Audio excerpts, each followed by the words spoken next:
Good evening, ladies and gentlemen. Welcome back to the Darkest Hour. We have a very special episode tonight. It's episode 45. We are joined by Terence Park, CEO and SDF Director of Iron Mace. Let's say hi to the boys. Hello, gentlemen. We totally don't have a paid translator on the side ready to go. Yeah, no, definitely not. None needed. SDF has perfect English, no translator needed. Yep.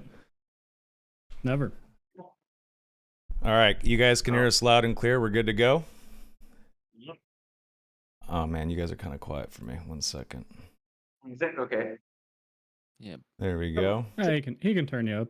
Okay. Perfect. Well, we're trying to speak as loudly as possible. All right, I think Okay. it's good. Okay, guys, thank you so much for joining us. Thank you. Yeah, we started. Of course, we started this podcast a year ago. We're on episode 45, and a year ago, whenever we were sort of cooking this up a year ago, and we said if we ever get the devs on, that's our barometer of success. And here we are a year later. So this is pretty awesome. Thank you, guys. Well, thank Thank you you. so much. Of course. So just for the format, I mean, you guys have seen the podcast before. We like to keep it very chill and just like a nice conversation, but we are going to do things slightly differently today. We have a subreddit for the Darkest Hour podcast, and we did get some questions put together in the subreddit. So we'll ask our own questions, have our own chat, then we'll go into Reddit questions, and then we'll do sort of a live chat Q&A if that works for you guys. Sounds great. Yeah, I had a kind of scroll through the Reddit questions. A little worried. Oh, But- no. We picked the worst ones. All the bad Why do you ones. hate me? If there's any questions you don't like, just say next. Yeah. I think we'll be fine though. Yeah, we'll go easy on you guys. Don't worry. This is our first date. We should tell chat and YouTube viewers who exactly we have here with us. Yes, I did the I called it out in the introduction, but I'll say it again. Terence Park is the CEO of Iron Mace, and SDF is the director of Dark and Darker at Iron Mace. Pretty sure I got that right. We got the big wigs in here, dude. We got the big wigs. Anybody banned, just hop in chat, ask for a quick unban. We'll see what we can do, all right? Don't do that, please.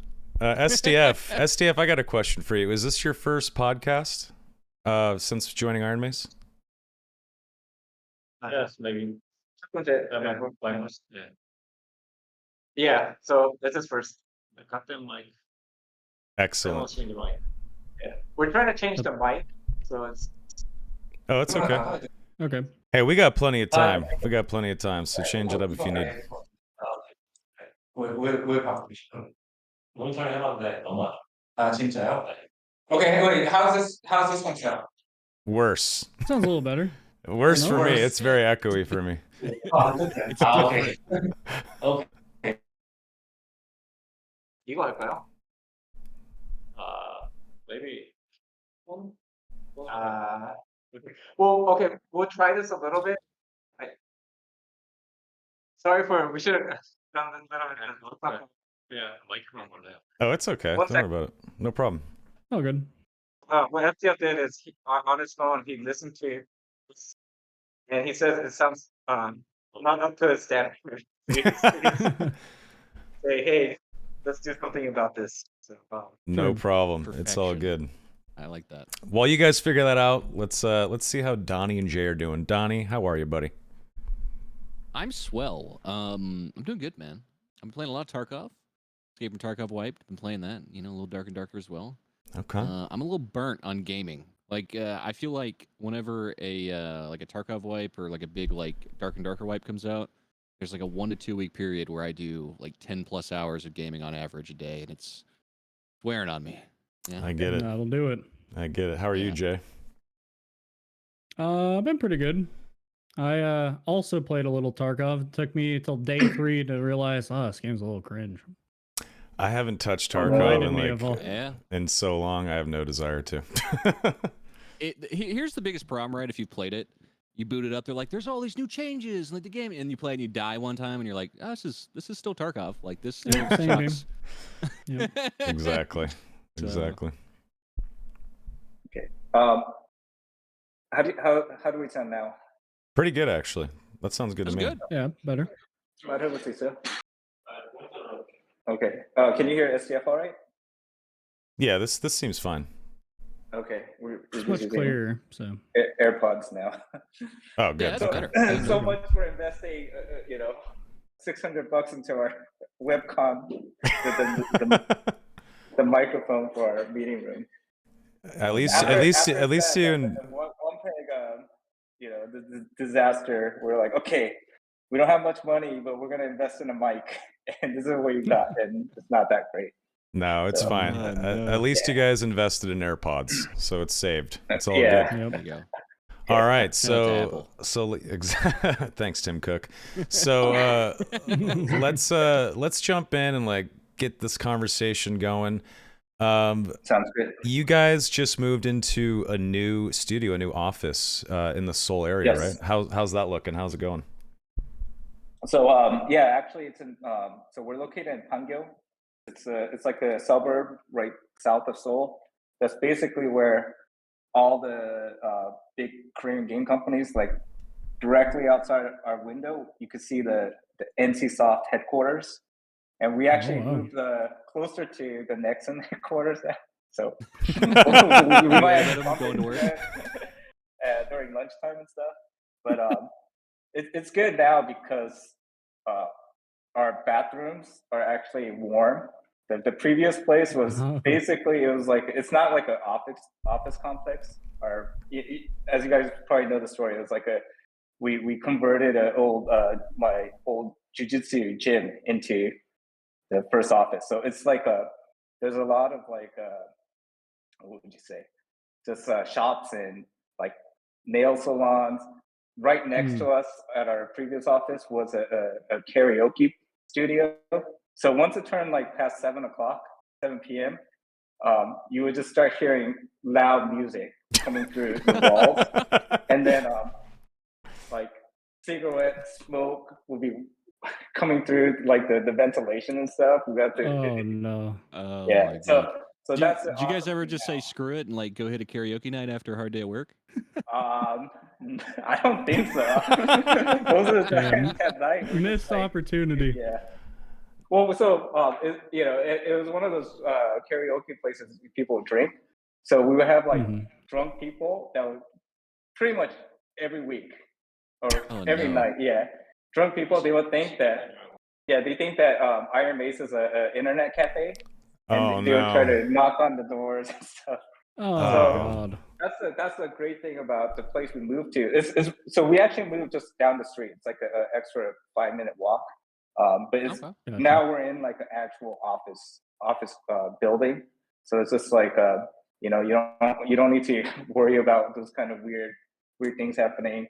We have like our own bathroom. That's not you don't you don't walk in the morning and you're like, oh, okay, which surprise, who vomited where, Oh, you y'all don't share worry. bathrooms with the karaoke bar?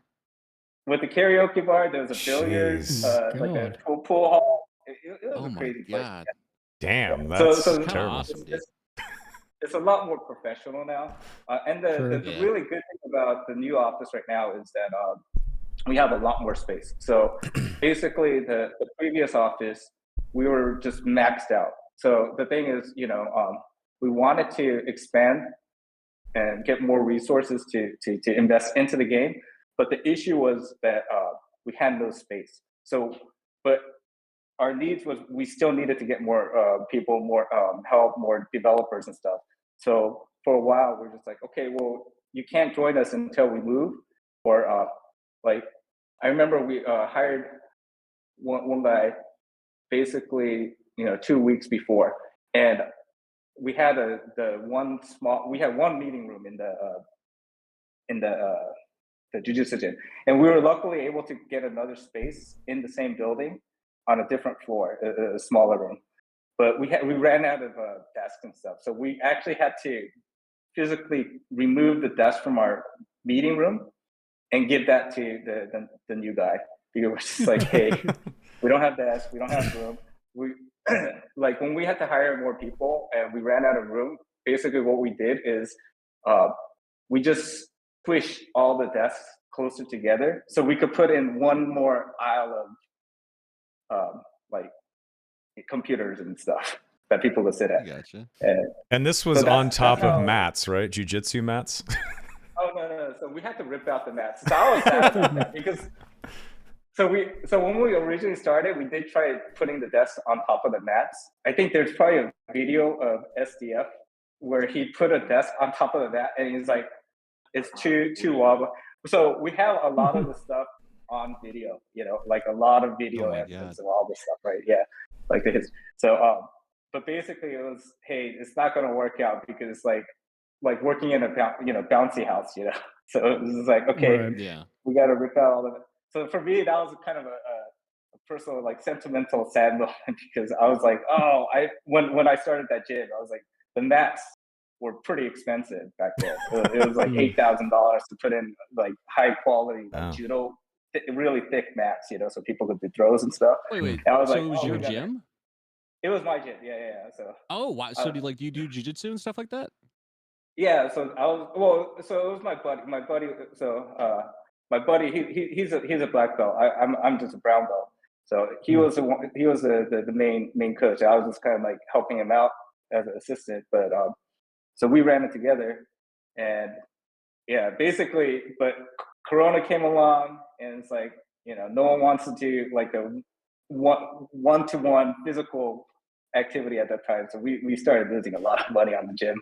And we're like, okay. Yeah. I can't believe you just said. I can't believe you just said I'm just a brown belt. I'm a no belt. So brown belt's pretty badass. That's like pretty up there. Legit. Yeah, that's up there. That's like right below black belt, I think, right? Yeah, I mean, I did it for around 10 years, and then, but now doing a startup and stuff, it's just haven't had much time. The one awesome thing about we moved to the new place is that now we could kind of start supporting our developers and stuff, and just hey, we give them a little bit more. We're trying to do less crunches and stuff, so. A lot of them, there's like a impromptu like jiu-jitsu group that kind of started that I'm not even part of. Like there's like 4 or 5 people at our company that just, hey, they're going to like learning jiu-jitsu. And it's like, for me, I was like, oh, that's so awesome, That's pretty cool. Does SDF have a belt? What's SDF's belt? How could you not? SDF's a white belt. Nice. Okay. That's crazy. He used to be. I'll give you a little bit of background. He used to be a professional BMX. Really? Shot. Yeah. So, we always talk about like starting a company and running a company is one of the toughest things we've done. But at the same time, it's like he always talks about, but probably doing BMX flatland, becoming a pro was probably harder. He jokes about that. I was like, and for me, I always recommend. Oh yeah, you guys, people should do some kind of physical activity, and I always recommend jiu-jitsu because it's an awesome challenge, like physically and mentally too. And they're go out and train.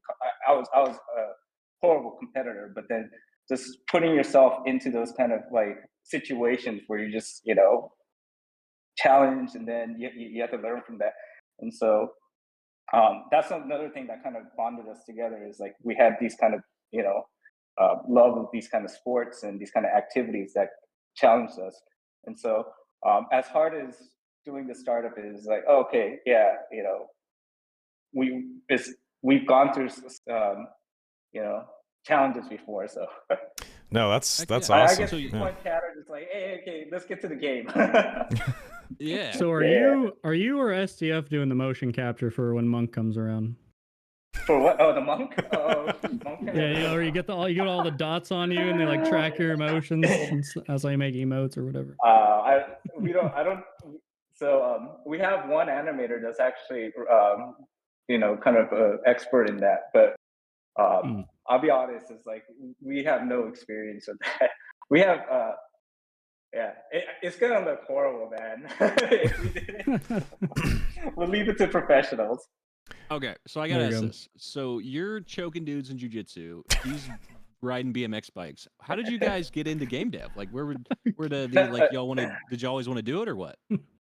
Yeah, no. So I mean, those are just like side hobbies. It's our day job. Yeah, our day job was we're you know, game developer. So my background is in game as a game designer. SDF's background originally is as a programmer. So nowadays he doesn't get to actually do any coding himself. So he has to run the entire game. So basically everything you see in Dark and Dark, that's what I say is he's the creative mind behind Dark and Darker. And then my role is very easy. I'm just like the interpreter. Like whatever that crazy stuff in his head, I'm trying to figure that out and then get it, explained to the team. So he's like the Tarantino. You're like the film editor that's like, listen, we don't need this crazy long shot. Like, we could cut this down. Exactly. Yeah. Cool. Okay. I can like it. So you guys have this brand new office, which is exciting. How many people are on the team now? How large is the dev team? How many employees? Yeah, we're close to around 50 people now. Yeah, we have around over 40, little over 40 in-house right now, and then we have a lot of people that we use as freelancers, just helping us out, helping us just kind of grow. So we're close to around 50, not up to the 50 mark yet. Wow, Jeez. That's awesome. We started at 18, right? So we started at 18 now. Yeah, so we more than doubled in 2 years. So it's for us, it's a big change for us. Like, noticeably big change for us. That's awesome. Congrats, guys. That's cool. That like insane growth to go from 18 to almost 50 in just 2 years? For us, it feels like that. Yeah, because so our thing is like we have a philosophy when we try to expand our people, grow the company, is that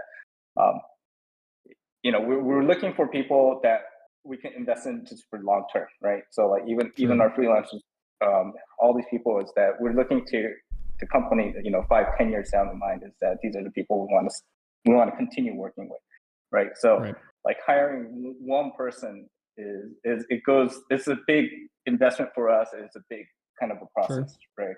And so even if we wanted to expand faster, but I think so right now this is kind of the dilemma, is that now we realize, because the game has the people have responded, our fans have responded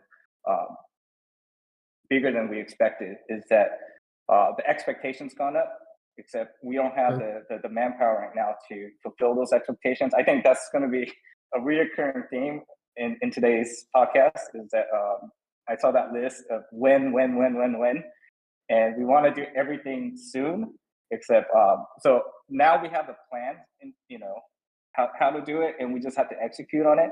But then the reality is still, in terms of how we want to grow the company and how we want to bring along people, is that we don't want to do things too quickly. Is we want to make sure that we have the right process in place to get the correct people on board, right? Makes sense. Yeah. For us to get to 50 in 2 years was way faster than we expected. That is pretty incredible growth. Yeah. But the issue now is that we kind of foresee that we have to grow faster to meet what the demands of what the people want right now. So this is an ongoing dilemma that we're always talking about. Sure. Yeah. This might be sensitive information. You can say next or pass on this one. But can you share with us how initial game sales has been? Like, can you tell us how many copies has been sold? Like, are you guys rolling in dough? Like, how's it going with the overall reception of the game? So again, it's done better than we expected, especially because like I said, we launched on our own platform. We built Blacksmith in 1.5 months when it first went live. 2 guys basically built it. Their job role when we hired them wasn't to build a platform. Originally, as you know, we weren't planning to build a platform, right? So all those things considered, is that we've done much better than we expected. In terms of, I think, sales, I could give like a fuzzy, we sold over 500,000. Nice. Oh my God. Yeah. So in terms of like security now for us, that that's why we were able to say, okay, we have to invest back into the company. We could invest in moving to a larger space, because now we have to get the expectation, again, the expectation and demand for the fan base right now is that, okay, the pace and the output that we're doing right now is not going to cut it, right? So our plan was we wanted to grow things slowly. That's kind of our style, but the reality of it is that that's not we don't have that freedom anymore, right? And so but luckily in terms of the initial sales and stuff like that, is that we've been very fortunate that now we have those resources that we could start investing back into actually growing the company and trying to meet that demand head on, right? So that's why we were able to move to this larger office. It took a while. So like our journey was a bunch of, it was like a roller coaster ride. That's what SDF always says, is like, hey, if you join me, we're gonna go on a roller coaster ride. It has been, for sure, right? It's going, when you go up the hills, it's really high, and then you go down to the lowest of lows and back and forth. But it's a fun journey. It's an exciting journey. So I think we're in a good place to have a good foundation now. But it's up to us now that we have to actually start building upon this. I think we're making the right moves. I don't know if we're doing it in the speed that's going to satisfy the fan base, but that's our challenge. That's what we have to really meet head on, right? So I want to ask you guys this. I know we mentioned blacksmith and stuff. Do you guys still want to release on Steam in the future? Like, is that still y'all's plan, or do y'all want to stick with blacksmith now? Oh no, yeah. So I mean, the original plan is still we think is the best plan. So blacksmith, we had to do it out of necessity, right? But, right. I think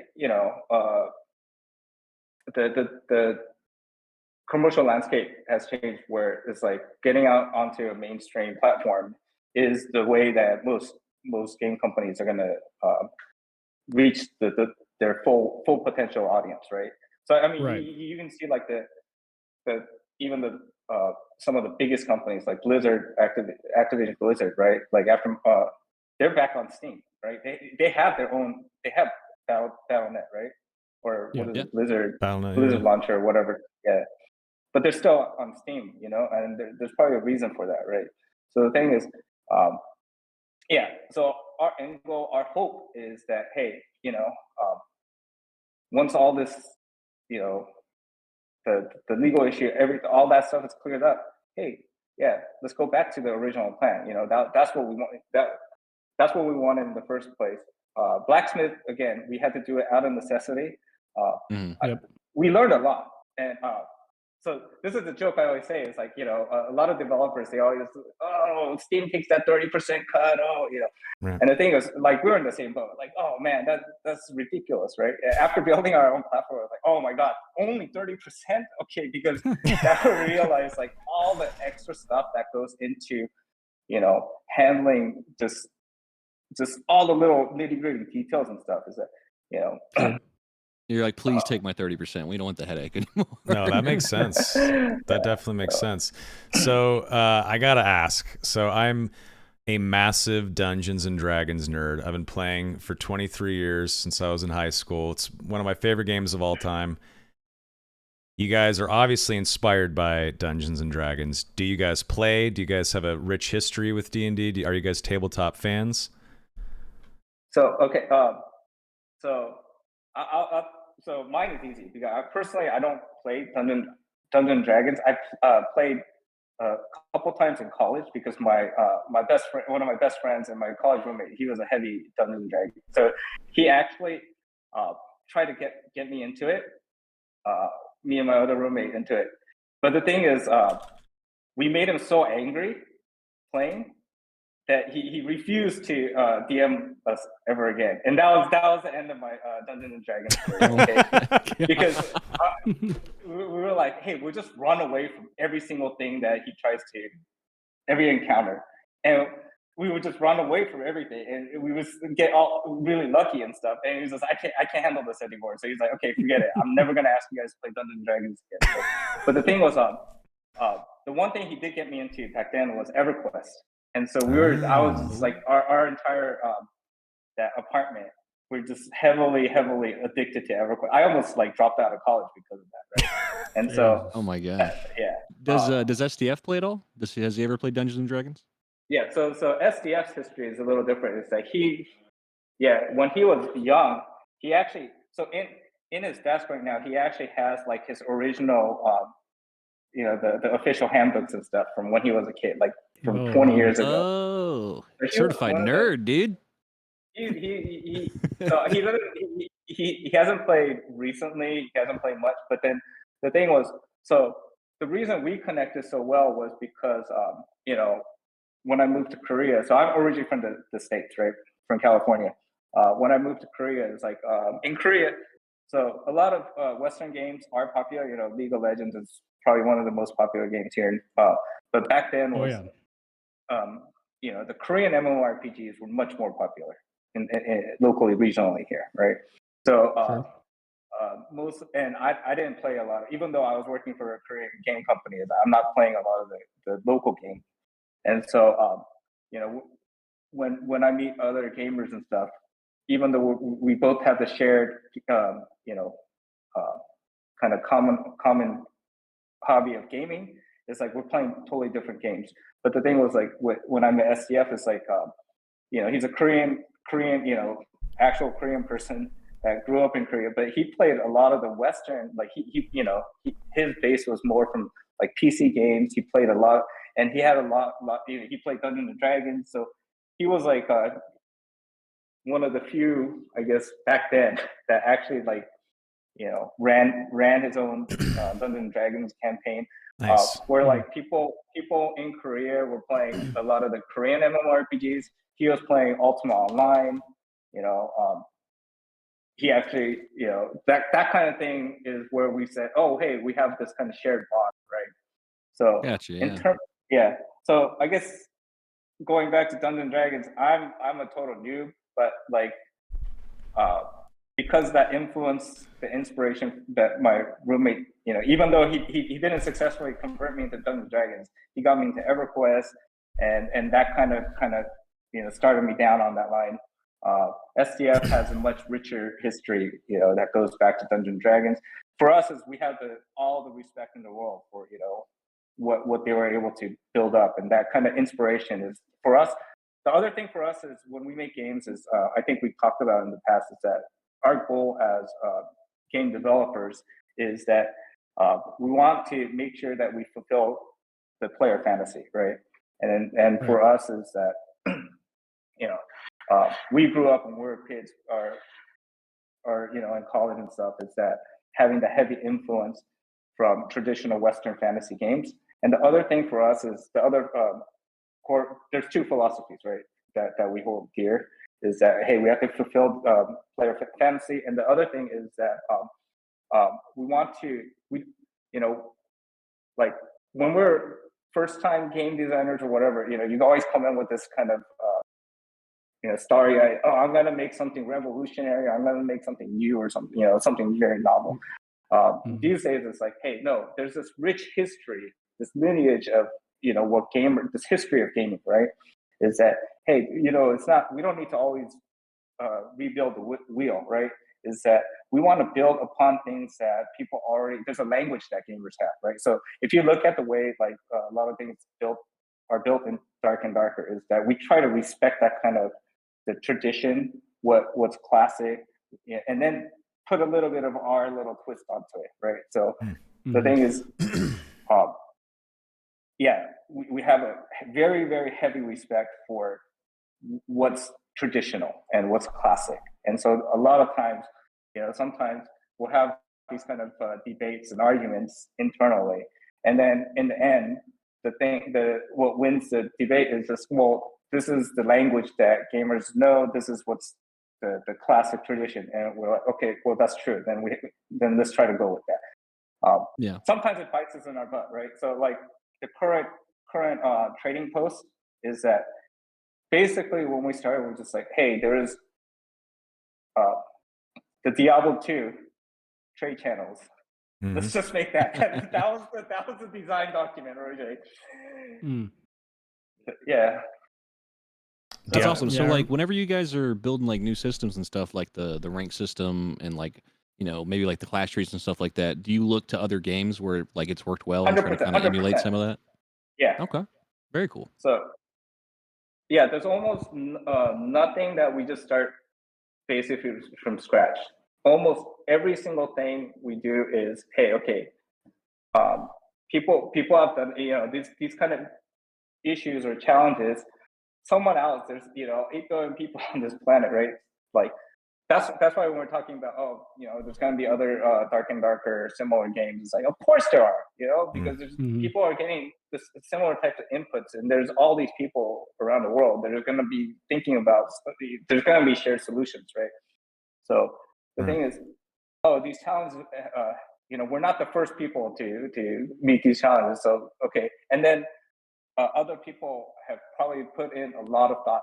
So let's try to first go out and figure out what other people have thought about it, and then let's see, okay, if we could put, you know, because then there's going to be the unique challenges to our implementation, and let's see, okay, let's think a little bit deeper about how we could make it fit better for our game, right?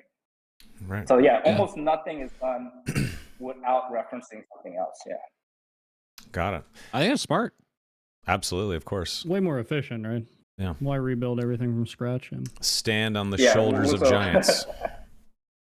Yep. Just copy everybody's homework, dude. All right. I mean, yeah. The final point on this is that so SDF and I, like, one of the things that there's a book. There's a book that we always recommend, right? There's a book. It's by Derek Thompson. I think he was a writer for the. I'm messing this. Probably like New Yorker or like the Atlantic or something like that. One of those magazines. But basically, there's a book by him called The Hitmakers, right? And so I read this book. I was like, dude, okay.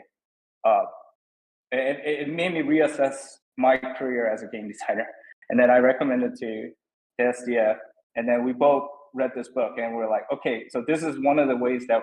So it goes back to we're talking about, you know, not trying to reinvent the wheel all the time, right? And so it had a really, really good, influence, really big influence on how we think about, you know, implementing or just, you know, just development in general.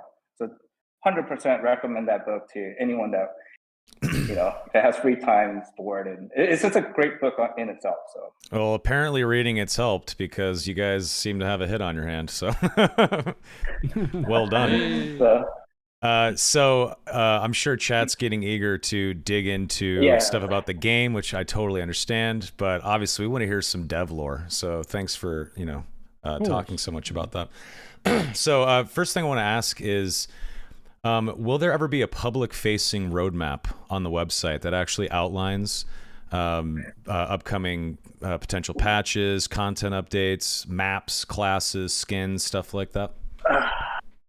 Or are you guys just flying by the seat of your pants? So eventually, we should need to do that, because, you know, we want to get to the point that we're more professional. But again, right now, you're right, we are kind of in that flying by the seat of our pants kind of mode. But the reason we're doing that is, I mean, it's twofold. It's like, you know, we don't have enough people right now, so we're just trying to do the best with what we have right now. So, like I said, we have a plan for that to expand. We want to do it in our way, where we're not expanding too quickly, but it's going to take a little bit of time to implement that, right? Sure. The other thing for us is that, you know, in our history of actually as game developers, is like when we see these kind of roadmaps, these long period, long time roadmaps, is that the success rate of actually hitting those, even internally, you know, working at studios, it's very, very low hit percent, you know. And so to us, it's like, for us, it's like, then it's just more for show. So for us, it's like we kind of have that kind of big aversion, you know, doing things to, because it looks good is like, we would rather like try to be accurate, right? Right. So our personal experience is like, whenever we do like actual features and we try to plan it out even more than 3 months out, is that our success rate drops dramatically, right? And so that's why we hate making those kind of promises, right? The thing that these days is because now we're running the live service in real time, right? Is that even 3 months, it actually the accuracy has gone down even past like 1 or 2 months because the environment itself is constantly evolving. The ways that, and we're getting new data so quickly, right? So we have to be we have to adapt, right? Whereas before it's like, hey, we'll make this. So we hated those kind of like 6 month, 1 month, 1 year kind of schedules because we're like, oh, that's all BS, right? It's just all for show.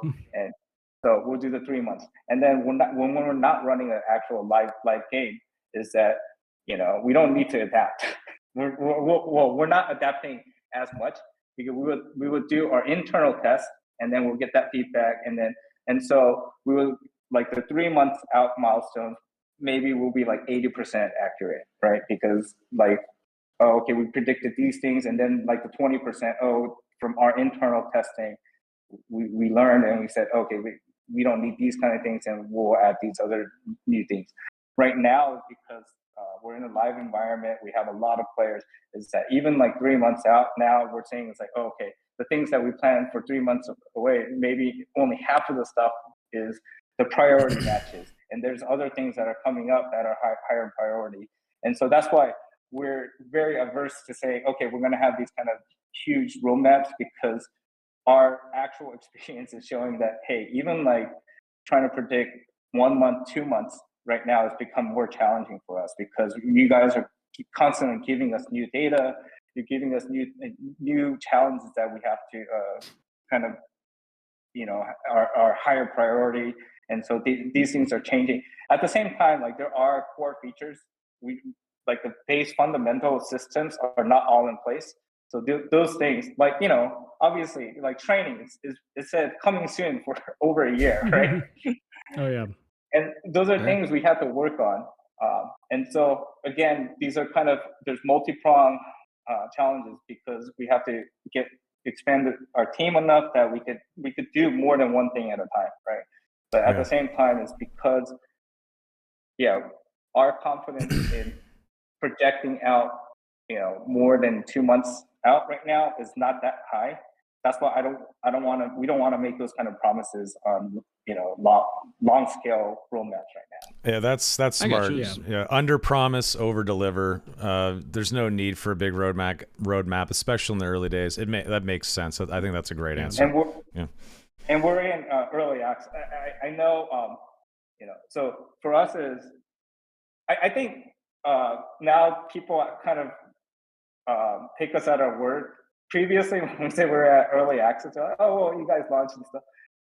But you probably know now, we are doing a lot of experimental stuff, because for us is that, we have to learn. We have to learn by actually, actually implementing. So there's so many assumptions that go into making features and stuff, right? And then there's so many, specific details to our game, our timing, to the audience right now, that we have to make a lot of assumptions. So for us is that the real way to know if we're right or wrong is to actually implement it and then test it out, right? So that's why, we use it pretty liberally, the experimental, that tag.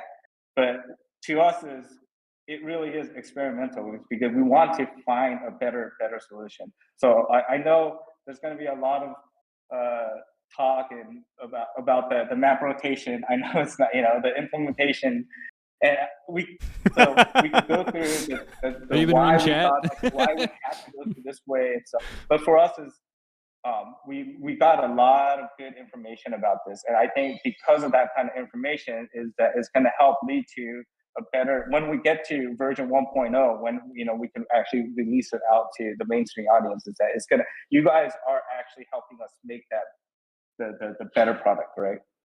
Yeah. So, Yeah, I mean, now's the Let me time ask to this. test stuff, so it makes sense to me. Go ahead, Donnie. Yeah, have you guys ever thought about like doing a testing branch for Dark and Darker, or do y'all just kind of want to do your internal testing and then put it out to the players?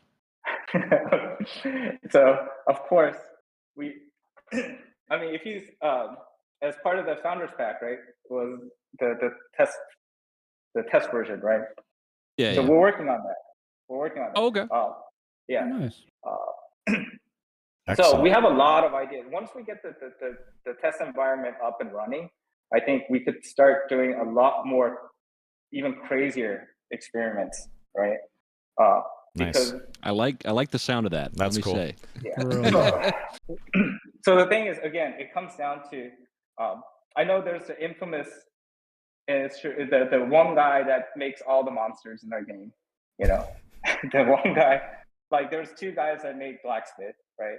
But the problem is that one of the guys that was on the blacksmith team is the person that would have to help us make the test server environment, and he's making. So the thing is, everyone's wearing multiple hats, and everyone's kind of, the company is running, very thin, right? Spread thin, Right. and so that's why we have these things. We know that these are very high priority needs, but at the same time, so our goal, the last, I know externally, like in December, it doesn't look like there was a lot of content being outputted, right?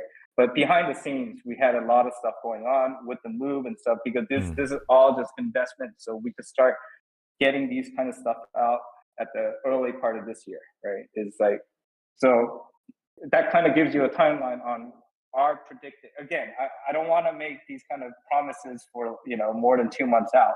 So that also is that, but that kind of shows you now we're getting a little bit more breathing room, and that kind of test environment is something up there on our priority list. So content Excellent. coming hopefully early in the year. That's awesome. That's good to hear. Yep. So that's the other thing, like SDF and I had to talk about prior to coming on this pod. So the thing is, the last part of last year, so like November, end of October, November, was, so there wasn't, ever since we launched into early access, we're totally aware that there hasn't been a lot of content, right? So and the content that's been coming out has been very slow. The thing was, like, we had to focus on, okay, so originally our plan, and now we look back, it's very naive, right? It's like, hey, who cares about balance? It's an early access game. We don't need, the game doesn't need to be balanced yet, right? So that's why, we didn't really, it was kind of a afterthought, right? And the thing was, okay, we'll start, we have to start building up the foundational system. But the problem back then was that we quickly realized is because it's run as, people are, running as a live service, is that balance is actually extremely critical, right? So that took a lot of our resources. We had to start figuring out, so like when we're building, we built the game super fast, right? So we're just adding features on top of each other, and what happened is, so there's a lot of stuff, because we're building things quickly, is that we don't know all the ramifications, like all the side effects and stuff. And so that took us, I'm sure there's that dark time in October where we did one patch and we turned it down to 11, and then we did the subsequent patch, it goes all the way down to like minus 11, and we're doing it because that didn't happen. Figure out, okay, what are all these styles that we built in? What are and the easiest, quickest way for us to figure that out was to go to those extremes, right? And so now, because of that, we have a little bit better idea of where those extremes are, and so now we can kind of fine tune that. But the big thing for us was that we realized, the games, the core game cycle itself wasn't very healthy, right? And so for October, November, is that's early December, is that instead of focusing on content, it was like internally, let's start working on making sure that some of these systems are a little bit healthier, that we could support multiple kind of sandboxes for the multiple types of play.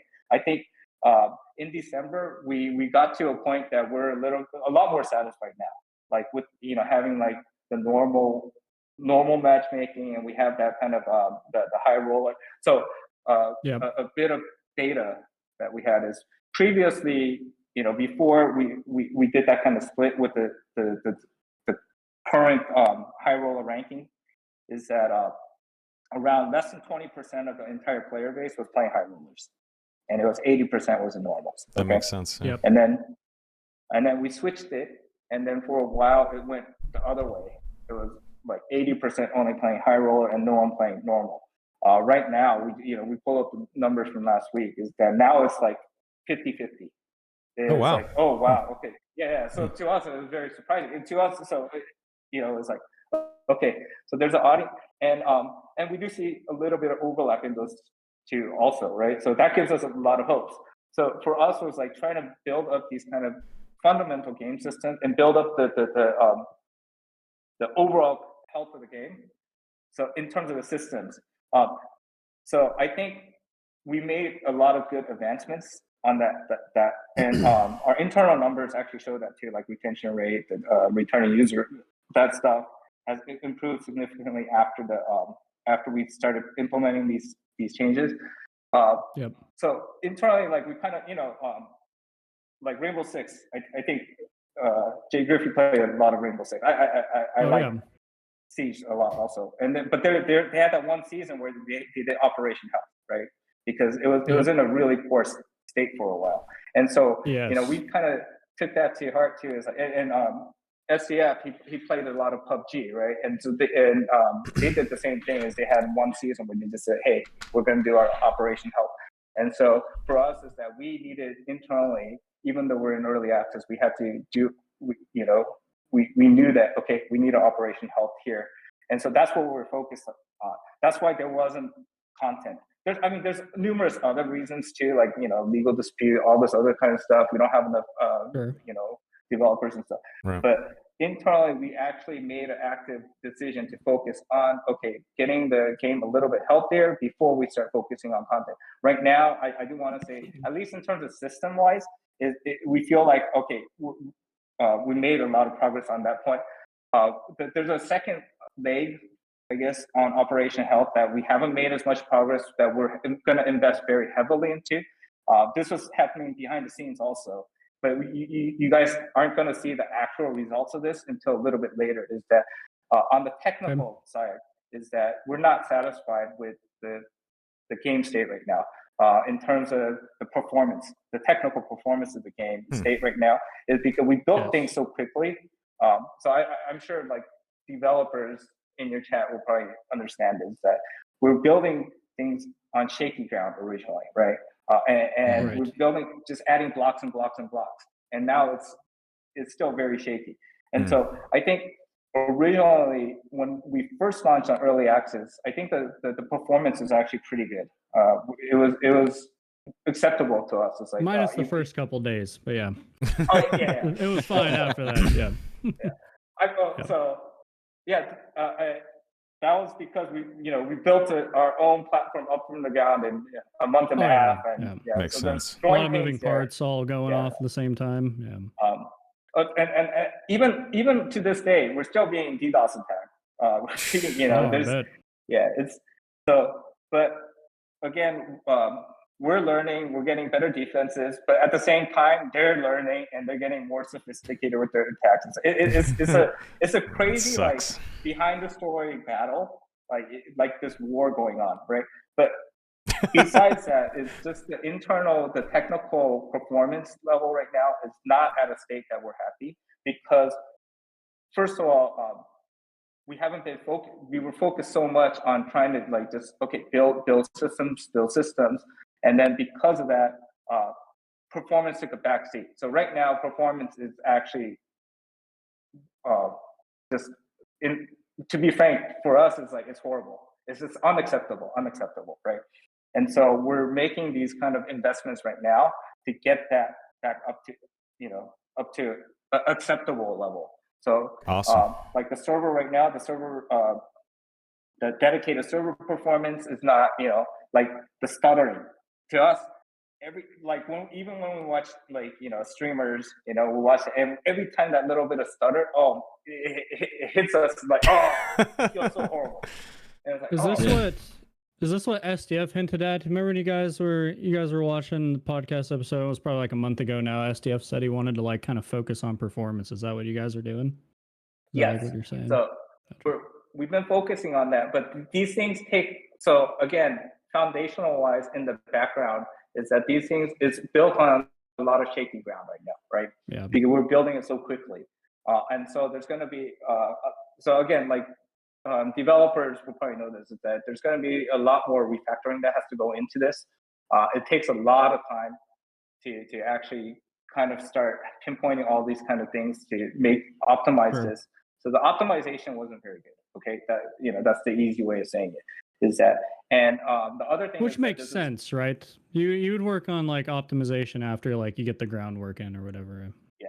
So again, we didn't even have the groundwork in. The other thing is that majority of our dev team, we actually have more background in the Unity engine prior to, and so this was kind of like a first foray into really getting our hands dirty with Unreal. But I think for us it was an awesome change to do that. But the thing is, again, it's going through that learning curve, the growing pains of that. So for us is behind the scenes, we've been investing very heavily into trying to solve this issue, right? Because for us is frankly, very quickly, we're just like, this is unacceptable performance.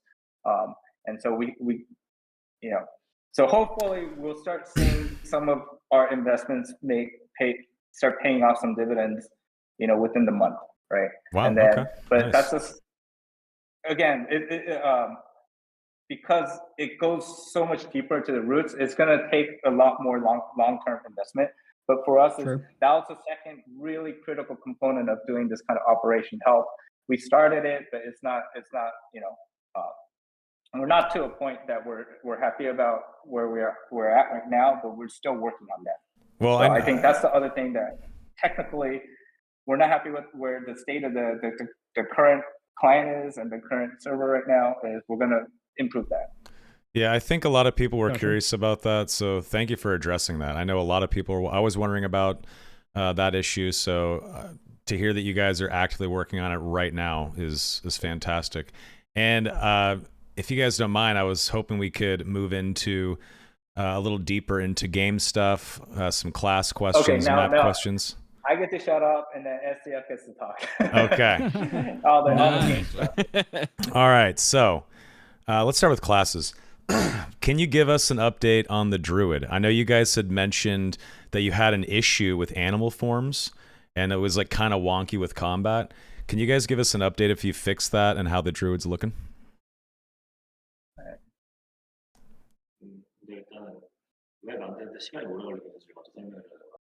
Okay, so prior to the current state of the Druid is he wants to explain why it's taking such a long time, why it's taking longer than expected.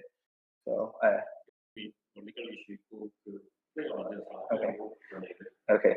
So as SDF said, so there's two main issues with why the Druid is taking longer. So originally it was trying to figure out the animal forms and doing that, but now there was an interruption. So giving a little bit more insight into the company, I said we're spread very thin, right?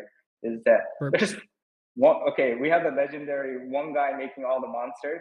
We have one guy that's in charge of all the player character systems. Yeah, so that makes the classes and stuff, right? So he's basically STS right-hand man, okay? But because the legal dispute right now is that, and he's one of the most trusted members on the team. It's that because the legal dispute is for the company is a very high priority also, right? Is that we want to make sure that all of this done is properly as possible, right? So we this is something that's we have to do it absolutely perfectly, right? And so best guy to do that is the guy that's SDF's right-hand man. He's the best person to do that. And so he had to focus on that for the last 3 weeks. Is that was an actual real life interruption to what's causing a delay into the Druid, kind of the perfection of the warlock, some of these stuff with the little bitty bugs that are coming out with the perks and skills and stuff. Was that gotcha. Well, can you at least so share? That's what he wanted to make it clear, right?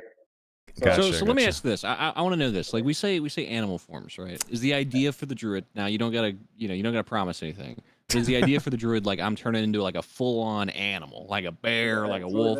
Like, 이제 완전 그 동물을 변하는 건지. 원래는 이제 워낙에 우리는 대목폼을 오케이. 버프를 상대하기 위해서 오케이. 버프 디바깅하고 그리고 대목폼을 변신하고 이런 것들을 만들고 싶었는데 그걸 하기 위해서 이제 druid 애니멀폼 같이 연구하고 아마 그게 먼저 나왔다.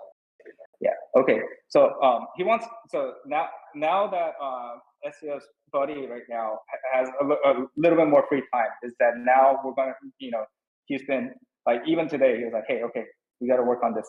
So one of the things he's talking about is, and this ties in directly with like the animal forms of the Druid, is that so our implementation, his vision of a Druid is that you actually turn into an actual animal, like you turn into that bear, right? So, nice. But the thing was, he's also talking about, so the original vision for the warlock is that the warlock's supposed to have a demon form. And so the reason he wanted to do the Druid is that, we get the animal form down, then we can get the demon form down. Wow. Now he's saying is, it might have to do it the opposite, would be actually quicker now, is that we, and the role that he envisions for the actual warlock, right? So it's the warlock you have right now is just a piece of the warlock, right? Is that it's supposed to be the anti-magic role for the party. So like the warlock right now on a 3-man party is kind of iffy where he fits in, right? Is that he's gonna be the debuff, the dispel, that like if there's buffs on, I don't know if the buff ball is that big of an issue nowadays, but if there's buffs that the warlock could actually start eating buffs from enemies, and then he'll get stronger, right? So that kind of vision, that's the thing that now that our buddy has a lot more time, is that we're going to start working on that, and then now we can start making progress again on the Druid. So those are the two things that are kind of linked, was that, hey, we want to get different forms out where you actually can do forms. That's awesome. Demon form is very exciting. That's cool. Go for it, Jay. Okay, so one of the things that he's talking about, like if you turn into a bear, so there's always going to be pros and cons to the different forms too, right? It's like, so like you're a bear, I mean, you're going to be this huge bear that's really strong, but you can't go through doors now. Nice. Wait a minute. Yeah. That's awesome. Can you, I know this might be a tough question. You can say pass, but can you give us one or two? Oh, go ahead. Oh, sorry. Is this what SDF was? Is that demon form? Is that what he was saying earlier? Because he said demon he wanted to have them be more like PDR. He wanted warlocks to have more PDR. Oh, is that what he meant? Was he talking about demon form? Demon form is PDR. So yeah. Oh. So yeah, it's more. He's talking about. So you want, for each of the classes. So this is again where we haven't fleshed things out enough, right? Later on, we'll talk about maybe the rogue and stuff but the classes that we want to have multiple builds, right? Right now, like we've only kind of succeeded in having like one or maybe two builds per class right now. So one of the things he was talking about with the warlock earlier, we were talking about was like, kind of like in WoW, like a Death Knight, is that a plate, a warlock that could wear plate, right? But then you would have other restrictions, limitations if you decide to make a warlock that goes plate. So these are the things that's what he was talking about, like the PDR warlock. Kind of like Slayer is essentially. Right.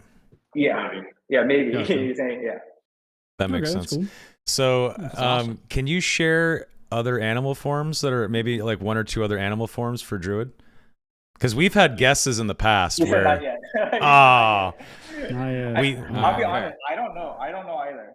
So, and I don't want to say because he might say something and then he might change his mind. So that's the thing. That's why I trust him when he says not yet.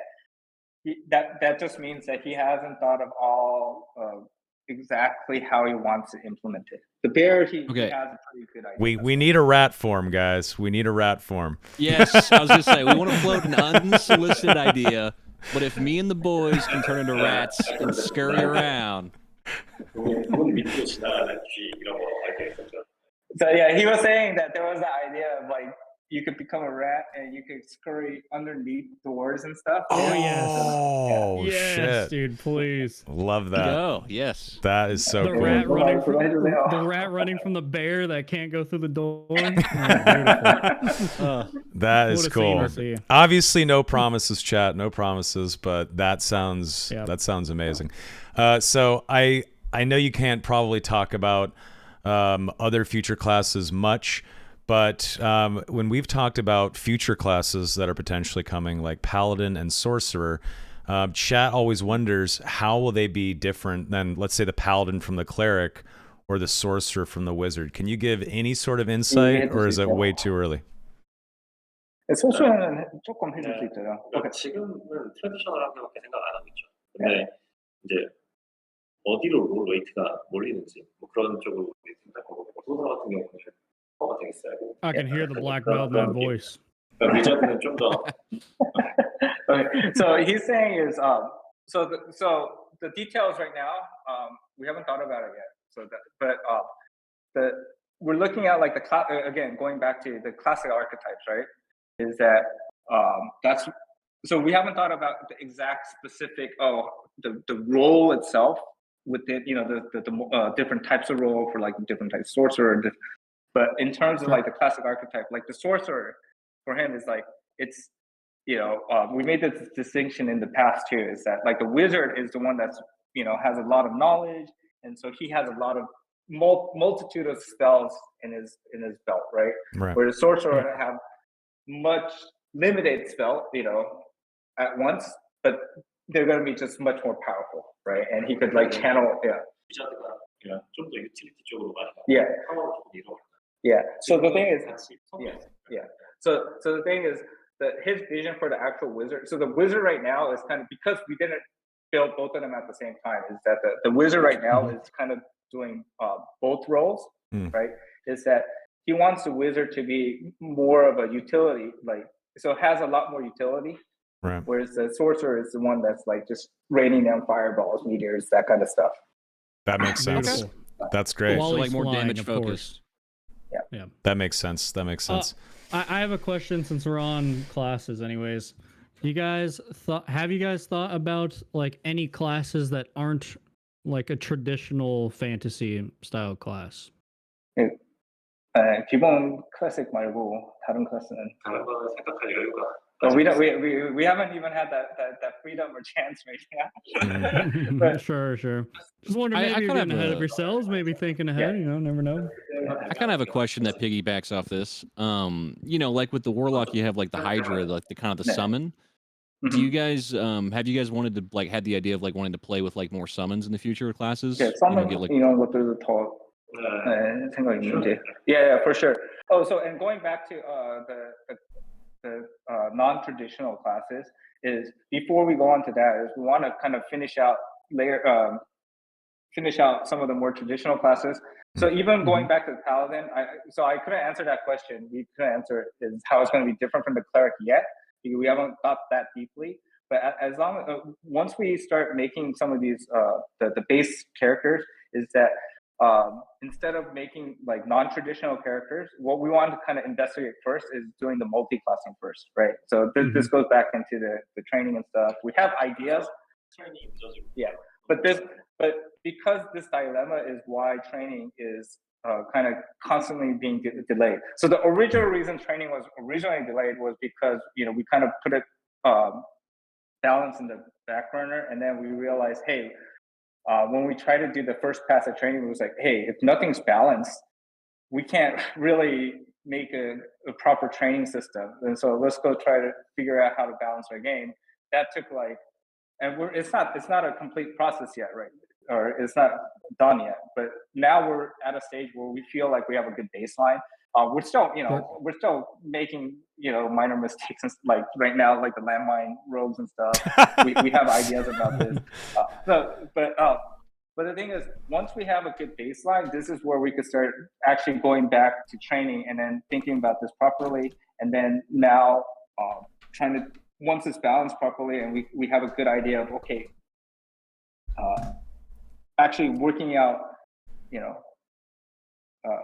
possible training systems. So we're kind of, so I know we hinted at stuff on training before, but we haven't committed to any of those yet. So I think I know Soma, you expressed a little bit of reservation on our original idea, like, oh, we just keep everything. You caught me. Again, so there's a little bit, hope there is that, okay, we have to go back because we're at a different state now than originally, and we're learning our system also, our game systems also is that. But the end goal that we really do want to kind of experiment with is to give people creative freedom with doing some kind of multi-classing. But before we could do that, is that we want to get at least the current classes kind of set properly. Okay. Gotcha. That makes a lot of sense. Thank you for that answer. That's awesome. Okay. So I had questions about subclassing and multiclassing, but you hit it, so I appreciate that. I know a lot of people have talked about, on Reddit, in general chat, in the Dad Discord, in our chat when we do the podcast. But what do you think about the current meta of the game? It's very heavily range focused. I'm an old boomer gamer, so I like swords and shields because I have no aim. So for me, I'm really excited about melee. What do you guys think about the range meta, and do you think there'll be any changes to range damage and range classes? Okay, yeah. So SDF, so. 근데 지금 관심 있는 건 그거보다 이 아이템이랑 오케이. 이 플레이어 그리고 이 아이템 개념 뭐 이런 게 지금 더 중요하기 때문에 오케이. 그 메타 밸런스를 크게 무시하고 있지는 않지만 그 레인지 메타가 너무 많은 건 안 좋다. 그리고 그 로그랑 레인저 TK가 너무 짧아지고. Okay, so there's a lot of things that he said in that short amount. Okay, first of all, so he's not a fan of the current range meta, right? Okay. So yeah, so he wants to make that clear. The other thing is like the current rogue and ranger TTK, he thinks is a little bit too high on the upper end right now. So he's not a fan. So, but the thing is, we're not. So he does admit that that this is an issue right now. But the thing is, he thinks that it goes deeper. So where he wants to actually focus on is the fundamentals on the power gap between items, and then the satisfaction of actually looting and then trying to progress through the power gap. And so these are things that we're having very deep internal discussion with the design team right now, is that, but he's made it very clear that the current meta, he's not a big fan of that, right? So. Okay. So you guys want to make changes to it? That's great. Fair. Okay. Yeah, there's gonna be minor. So, and then the other thing is, I think, so I'll make it clear this time, is that on the One Peg podcast, I said that there's pretty much no rangers internally. Right. But because this is gonna probably get out, and then people are like, oh, you okay. But this last, after the last flight, is that SDF actually named a ranger this time. Okay. And so, there you go. He knows your pain, guys. All right. He's with you, Chad. but besides that, yeah. But at the same time, right now maining barbarian. So internally, he's trying to get to demigod with all the different classes that he's gonna. Oh, nice. That's like an internal challenge. I don't know. Nice. Well, so the other thing is. Because the way that the current ranking system is that there is a little bit of the grind required. Is that I don't like we want to be good at our game. I'm not that good at this game. I'll be very honest, but we want to have like a sufficient amount of interaction at the same time. But we have to do all this other. Our time has to be in actually developing, especially SDF. Like he's being pulled apart. Every single day. Is that so? But yeah, he has been playing. So we're just admitting he actually played a lot of Ranger the last month. Okay. So, well, that's all good. the devs play Ranger. I knew it. What class do you main, Terence? What's your go-to? So I just been playing a fighter this time. Nice. So and then on the design team we have Ro, we have a guy that only plays wizard, right? And we have a warlock, main. Nice. And then so and that's like that shows how small our design team is too. Sure. Yeah. So the other thing is, for a while we were trying to kind of rein in the buff ball, and then we reined in the barbarian kind of heavily, especially with we split the stats right from strength and vigor and stat and stuff, and so we actually had a lot of barbarians on the dev team, not on the design team so much, a lot on the programming and one of the animators, and we were doing that, and they would start hanging out with the design team a lot, say, hey, why do you nerf? Why do you nerf this? Why do you... Oh my! And then, so you're getting chat in your office. Complainers in the office. Yeah. Did you nerf my class? Got enough from Discord. That's amazing. So now they're in the office. A lot of them switched over to fighter right now, and so for us, it's like, oh, that's kind of a sign that okay, maybe we went a little bit too hard on the barbarian. So I think that would kind of give you a hint on some of the things that we're, internally we're talking about. That, wonderful. We're human. We're human. We like to look at data, but then at the same time, if one of our really good trusted buddies is coming to us every day, at lunch and say, "Hey, why'd you do this to my barbarian?" Okay. That's awesome. Everyone's got a little meta slave in them. We can admit it. A little bit. So, let me ask you guys about this. With the rank system coming out and stuff, are you guys happy with how the rank system is, or do y'all kind of still want to fine tune it and change it up a bit more still? Like how you gain points and adventure points and stuff like that. Yeah. 우리 게임 PVP 쪽에서 좋아하는 사람들은 지금 랭크가 마음에 들지 않을 거예요. Okay. 우리는 이거 튜닝은 좀 더 할 거지만 그런 사람들을 위한 앱들은 아래나가 좀더 Yeah. So the thing is, like, we realized that the current rank system, we purposely made it kind of we kind of lowered the impact of PvP on purpose and kind of tried to focus on more adventuring, more of going through and like successfully going through the dungeons and stuff. And so we know like that it's kind of taken away from some of the satisfaction that you get from PvP, right? So the thing is, instead of we've seen the calls, oh okay, there's make PvP have a more impact in the current rank system, but instead of going that route is we do have ideas to do a little bit of adjustment. I think with the matchmaking tools too is that we have a lot of data that we've got from doing this first run, so we have a lot of adjustment on that side also. But in terms of doing like a big overhaul, we like that the current rank system is kind of focused on adventuring, but at the same time we hear the call that hey, okay, PvP is kind of missing its little sandbox too. Is that so?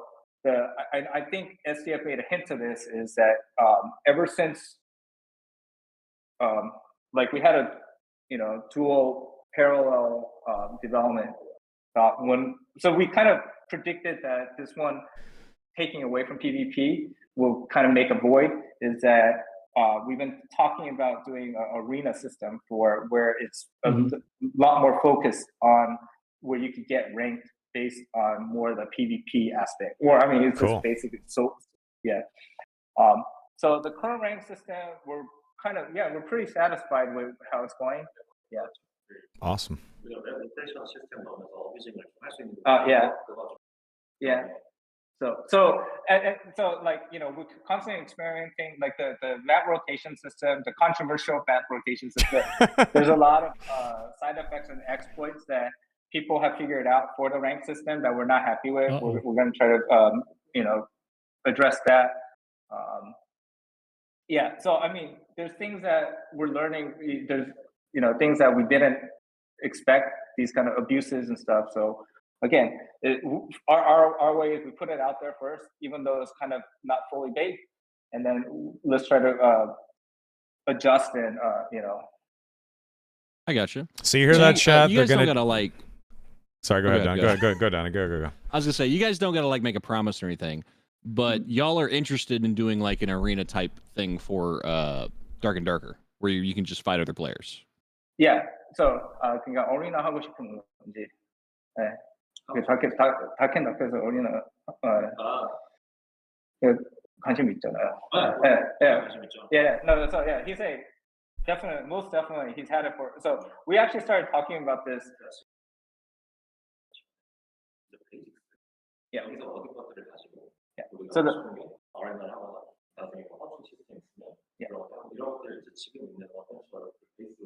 yeah. So the current system right now, the current dungeon system right now is just the base. And so you get these you go adventure, you get your items and loot and stuff, and then you could do. We want to make extra content that you could use that stuff for, right? So like the arena is one of that. The other thing that, you know, has been on his mind for a long time is the player housing system. Is that, you know, where you could start. So we have an idea for this, is that, you know, we're going to start off probably with the guild hall first. Yeah. The individual player. Okay, so I'm just getting ahead of myself because I promised that we don't want to do roadmaps that we can't. So that's why there's no date on this, okay? Right. That These makes are sense. things that we just want to do. It's that just are very, ideas. very high. Yeah, that we're gonna do for sure, 100% for sure. It's gonna be done. We just don't know with our current resources and schedule right now when it's gonna be done. But these are things that are absolutely gonna be in the game. It's like the arena, the housing system down the line. So arena is actually pretty high priority because we've been talking about it internally since end of October is when we actually started thinking about it, because we knew that so originally we wanted to get it out really quickly after the current adventure point ranking system, because we knew that there's going to be that void with the PvP. Sure. But the problem is, again, resources, time away. And the thing is, for us, is that we've actually started getting better ideas for how we want to kind of implement it. Internally too, we had, you know, different opinions on how to do this. I think nowadays we're getting kind of consolidating towards one side. The other good thing is there's, like we said, we always look for good references, is that Tarkov, you know, they released theirs, so we're going to try learning from that. You know, there's things that they did well, things that they probably didn't do, you know, that probably wouldn't apply as well to our game. And so we'll look at that to see, okay, what we can learn from that. You know, we're not going to. So yeah. Okay, Awesome. So I come to this podcast every week, and at least one time I bring up Escape from Tarkov. So you guys do look at that video game, so it might be relevant on occasion. We look at talk about all the video games that we can. So of course. So okay, the two of us will be. So we have people that are heavy Tarkov users, you know, on the team here. But I'll be very honest, is that SDF and we're not heavy Tarkov users. Like I've played maybe like 20 hours, and SDFs probably play less than like 5 hours, 10 hours, right? Mm-hmm. So we're not, but we respect, and there's definitely inspiration, and we look to, because again, it goes back to why would we have to go back down to the very elemental? Is that if other people are doing and making good reference material, we should learn from that. And so the thing is, I mean, there's a lot of people that talk about, very heavily inspired from Tarkov, which is true. But then the actual true inspiration for Dark and Darker actually comes more from Ultima Online, because that's something that SDF has, tens of thousands, hours of intimate, interaction with, and that he knows well. Right? That's awesome. That is great. Yeah. So let's kick it over to some of the questions from the subreddit. I have a list here of a few that we should cover here. This question is from No Plan Danny, and he asks about the Dark Swarm. But beyond potentially testing the removal of the Dark Swarm on the ice map, have you considered any other changes or experiments with the Dark Swarm and the circle mechanic? 그래서 아이스맵은 지금 만들어지고 있죠, 우리가. Okay. 레이어는 3개 있을 거고, 지금 생각하고 있는 빌리지, 그다음 K, 그리고 서비스 이렇게 있을 것 같은데, 근데 아마 닥스원 리무브를 하는 걸 테스트 해볼 거예요. 근데 이번 인터널 테스트 해보고 결정할 것 같아요. Okay. So he gave two bits of information. Okay. So the first thing is about the Dark Swarm. We have to test it internally to see, and so we have plans for trying to do different ways. So and then he wants to give a little bit more information about the ice world. Okay, so we call it internally the ice world. Okay, cool. Because so the original Ice Mountain. He calls it internally it's called Ice Mountain. Ice Mountain. All right, cool. So and the reason we want to kind of clarify on this is because originally, if you look at the Forgotten Castle, right? Originally, people go back. We had the ruins, top layer, crypt, and then the Inferno, right? Yeah. It's that. Yep. Our original hope and design was like that kind of 3-layer kind of structure for these kind of locales, right? And so we haven't given up on that yet, but we just realized that we kind of bit off more than we could chew originally. I think at the very start of playtest 5 is that the implementation wasn't very, very properly done. So we're gonna revisit that as an experiment very, very soon. Okay. Nice. But the other thing is for the Ice Mountain is that because we still have that fantasy of doing that kind of that those 3-tier structure is that that's kind of what we envision it right now. So the first implementation that you can expect is not going to be the full Ice Mountain. We just don't have that capacity. Sure. Right. And so we're just going to be bringing 1 layer, right? And this is going to be our first pass of that, right? So it's going to be the ice caves, right? So what he is saying is that there's an ice village, there's an ice cave, and then there's another layer called the ice abyss. Okay, so this is the structure of the ice mountain. Okay. Hell yeah. So our first, what we want to, our first showcase that we've been working on is going to be the first pass of the ice cave, right? So the ice mountain is going to take a while. That's what we want to get across is that the next big update where we're going to introduce this is going to be a slice of Ice Mountain. Yeah. Love that. That's what we wanted to get across. And then in terms of the Dark Swarm mechanics is that we said that because there was a lot of internal debate about how do we make the game so there's other strategies besides just going into the smaller circles where you're forced to do PvP. And so and one of the big ideas that came out was we could get rid of the Dark Swarm, and so that's why we wanted to try that out with the ice caves. But the other thing that happened within that time is that we've been experimenting with the static exits, right? The static portal down and the static exits and stuff. And so having that system has kind of fulfill part of the issues that we thought we were facing with, forcing people into the center. But again, so the thing is, we have plans on our schedule right now. Is when the Ice Cave comes out, the original plan is, hey, let's try it without the Dark Swarm, and let's design it in a way that you could still have engaging experience where you're not always forced to do PvP, right? But it still have enough PvP. Great. That's make cool. it kind of tense, right? So again, this is our first pass. First pass, you guys know our first pass is not always very good. But we're gonna try. We're gonna try our best. No, that's exciting nonetheless. I'm excited. Yeah, that's great. Yeah. There's one other question that was related to the ice map from the Darkest Hour subreddit. This is from Far Tumbleweed 1594. Can you give us an example of some of the mobs that will appear on the ice map? The ice mapping on most of the. Yeah, so we made the frost giant. Yeah, so we're kind of right now. Okay, so this is a kind of cheap way to do it right now. Is because, as you know, we have one monster guy.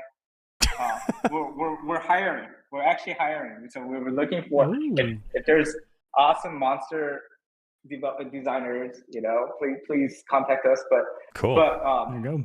So to just populate the ice cave, so we can even do it internally, is that we made ice versions of our skeleton right now, because that we were able to do pretty quickly.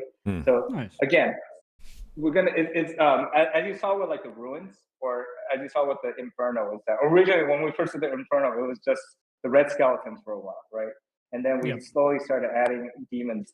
Now there's less, skeletons, and there's more demons there. With the ruins, the original ruins was like very few animals, and it was just that the very first ruins was all skeletons actually, and now you have a lot more creatures. The wolves, the wisps, the cockatrice, these kind of. So that's just the way we build things. So the first ice. So I'm saying all this because I want to temper people's expectations with the ice caves. Sure. Is that first we're experimenting with the look, the layout, that kind of stuff, and then we're pushing hard on our monster guy to start making unique, fun monsters for this. But he's one guy right now. He's awesome because he's done every single monster in the game he created right by himself. Wow. So, okay. That's awesome. Yeah. Okay. One sec. Let me. 이거 보여주면 안 돼? Okay. I was gonna. Okay. I got beat. We're learning some stuff. But so the caves is the big monsters is we want to come out with the frost giants, the ice skeletons, the ice troll, and the yeti. The Yeti. Oh, okay. We talked about the Yeti a long time ago, hoping we'd see Yeti. That's awesome. Excellent. Well, thank you for sharing that. That's great. Another question from the average Steam gamer was, what are your thoughts on separating PvE and PvP damage scaling? So, for example, Magic Myths would have 50% damage scaling in PvP, but 100% on PvE mobs. Okay, yeah. So I before the question finished, I could tell I knew what SDF. So that's not he's not a fan of that kind of Yeah. He likes so okay. Yeah.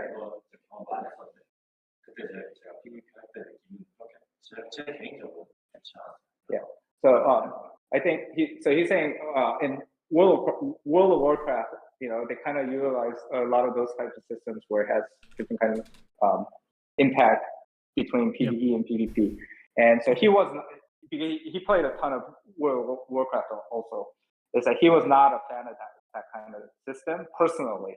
And so that's why he doesn't. So the other thing is like, we're talking about this internally too, is that we want better readability in our game. So I think we kind of strayed away from that a little bit. And so we want, like even with the keep it maps simple and stuff. Yeah. So I think we're adding maybe some extra complexity for the sake of complexity, and that's not really our style. So I think, internally, we're trying to dial some of that back and stuff. So because of that is that, we want things to be as direct as possible, but at the same time, we do realize that there's these kind of balancing challenges that, maybe that is the most direct way, but that's not our style. That's what I want to say. That's not our style. So we're going to probably, good answer. Kicking and screaming, trying to find a different way to fix, address that issue, rather than that simple. Oh, okay, yeah, this is, That's great. I think a lot of people are pleased with that answer. I'm actually glad I asked that, so now we know. Nordo6, he had a question. Are there any plans to add a messaging system on the friends list or in-game for people? Beyond... Yes. Okay. Oh, okay. Yeah. So again, another IMA style is that we put in everything half-baked, so the reason we do that is because there's a good chance that we put it in, and if it doesn't work, we'll remove it. And I'm sure a lot of our players have faced that whiplash effect from us doing that kind of stuff. And so the friend system was put in really half-baked, really quickly. Like, we were like, hey, you gotta, again, there's one engineer that built the entire friend system by himself. Right? And like, hey, you guys got a lot of solos over there. It was like, hey, can I get a little bit more time? It was like, it's just like, no. Like, okay. No, but he did give him a little bit more time, and then, but the thing is, so we didn't know how well, we just wanted to see, hey, does it even work? Like, will people use it? Now people are using it, and so the thing is that, okay, so this is something we could invest further into. So let's do that. So the thing was like, yeah, that's on my list of stuff that we talked about today. Is like, okay, so this goes back to, and so a little bit more story time is that it goes back to why we had the motivation to do map rotation. Okay, and this is just because we felt bad because we weren't able to provide content. And the thing is, one of our things is that, so in these kind of online games is that a lot of content comes from the community itself and people forming relationships with other players in the game.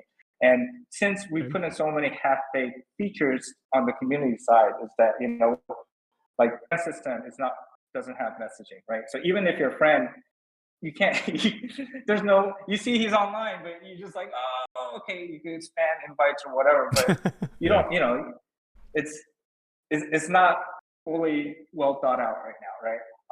Like the gathering hall right now, like we don't, like, one of our big hopes is to do that guild system, but we don't have that. It's farther down the line. So like the gathering hall right now is that we threw that up because we're like, okay, well, we need some kind of LFG kind of system. What can we do in like 2 weeks? And that was the best we could do in 2 weeks, right? The thing is, like, we have good ideas now for how to kind of improve that. And so that's not, that's in the works. I don't know when that's going to happen, but because of that is that, okay, so all of these things to improve the community aspect will take a lot of resources and a lot of time for us. Like, we're talking, 1 month down the line. And so for us, it's like, and there's these people that they want to play with friends, but then all of a sudden your friend has to do something else, and now I'm forced to play solo or whatever. And so then now I'm stuck playing Goblin Caves. So that was like, right. My personal experience is that I played like 300 hours of Goblin Caves, and I was like, so I was on a trip, I was like, hey, is there any way that you can make it so, I could go into crypt. I've done that before. I was like, yeah, but I just want to play like solos with, in the crypts because I like playing the crypts. I'm so sick of seeing goblins all the time, right? And I was like, okay. Preach it. Yeah. So sorry. So the thing was like, hey, this was like, oh, okay, we could do with very limited, resource investment, and we could try to expand content for like the solos and duels. Our implementation, we had other issues, we had to make sure that we could make a system that doesn't make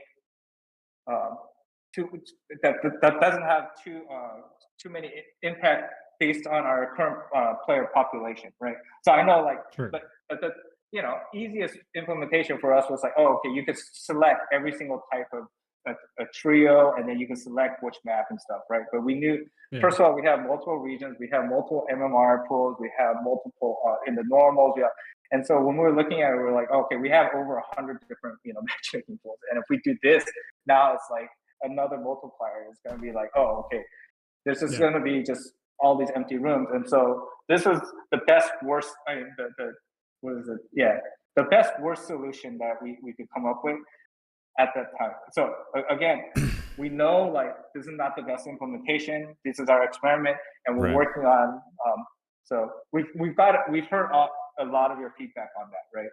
Have you considered lowering the time in between the map's rotations from the time it is now to a shorter time, like a few minutes? We talked about that also. So there's a current side effect right now is that people could kind of exploit the timer itself and get these kind of real empty rooms and stuff. And so we're trying to, and if that one guy lobbies. Yeah, the one guy lobby, and that happens with the frequency of the timer itself, right? So if it goes down really low, that we're worried about that's going to be abused much more often. So that was one of the things that we're talking about. So again, these are these kind of additional challenges that we're kind of thinking about. I think we have plans for that also. But so it all goes back to is we couldn't invest quickly for the community aspects, right? We want to. These are all on the plans. So the friend system messaging, this is like now that we know that the friend system is something that's here to stay, is that we're gonna make sure that you could talk to message your friends and stuff. But at the same time, because those were high resource, high time commitment kind of features, that's why we kind of try to look for these kind of low-hanging fruits that we could just implement much more quickly. But because we did that, so we didn't think of all the side effects, especially for like 3-man parties that love the crypts, and now they're forced to play Goblin Caves and Ruins. So we understand that that's a concern right now, a big concern with it.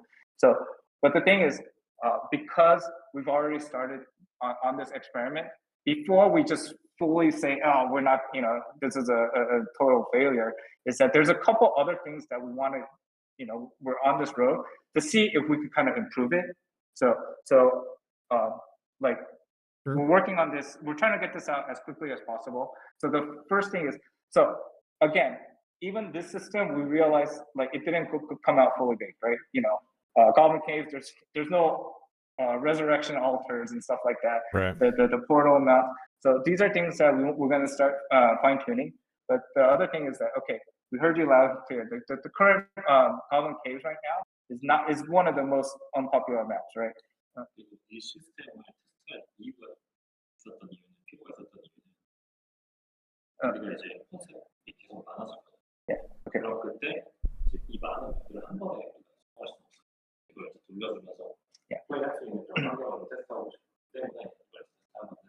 Oh yeah. So the other thing that SDF wants to make clear is because just the reality of our current situation of how quickly we can make content is that we can't, like it'll be awesome if we had Ice Mountain all built up and once, bam, here you guys go. But right now we don't have that capacity yet, right? So the best way for us to test this and then make sure that the maps, we improve in quality is to actually test it with you guys, in real time, right? And so this was one of the kind of attractive things with kind of having this kind of rotation system is that, hey, it's a good way to onboard different types of maps like that are not fully formed yet, right? And then it's okay, this map kind of sucks right now, but you only need to deal with it for 30 minutes right now, and and give us that feedback, and then the next time we put it into that cycle, we'll keep on trying to improve it.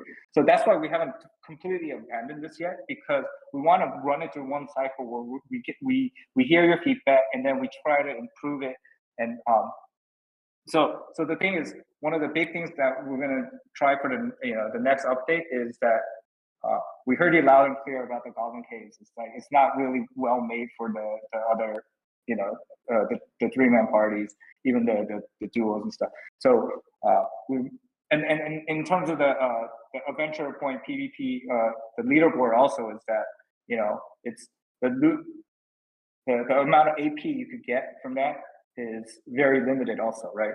And so the new for ruins and Goblin Caves is that we made a new version of the Goblin Caves. We've been testing internally. It's cool. It's okay. I think it's okay, but it's a 5x5 bigger Goblin Caves. It's gonna have both the Cyclops and the Troll all together.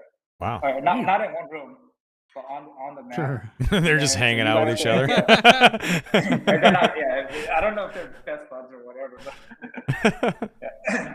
So and then we're trying to figure out ways to make that kind of fun you could interact with both.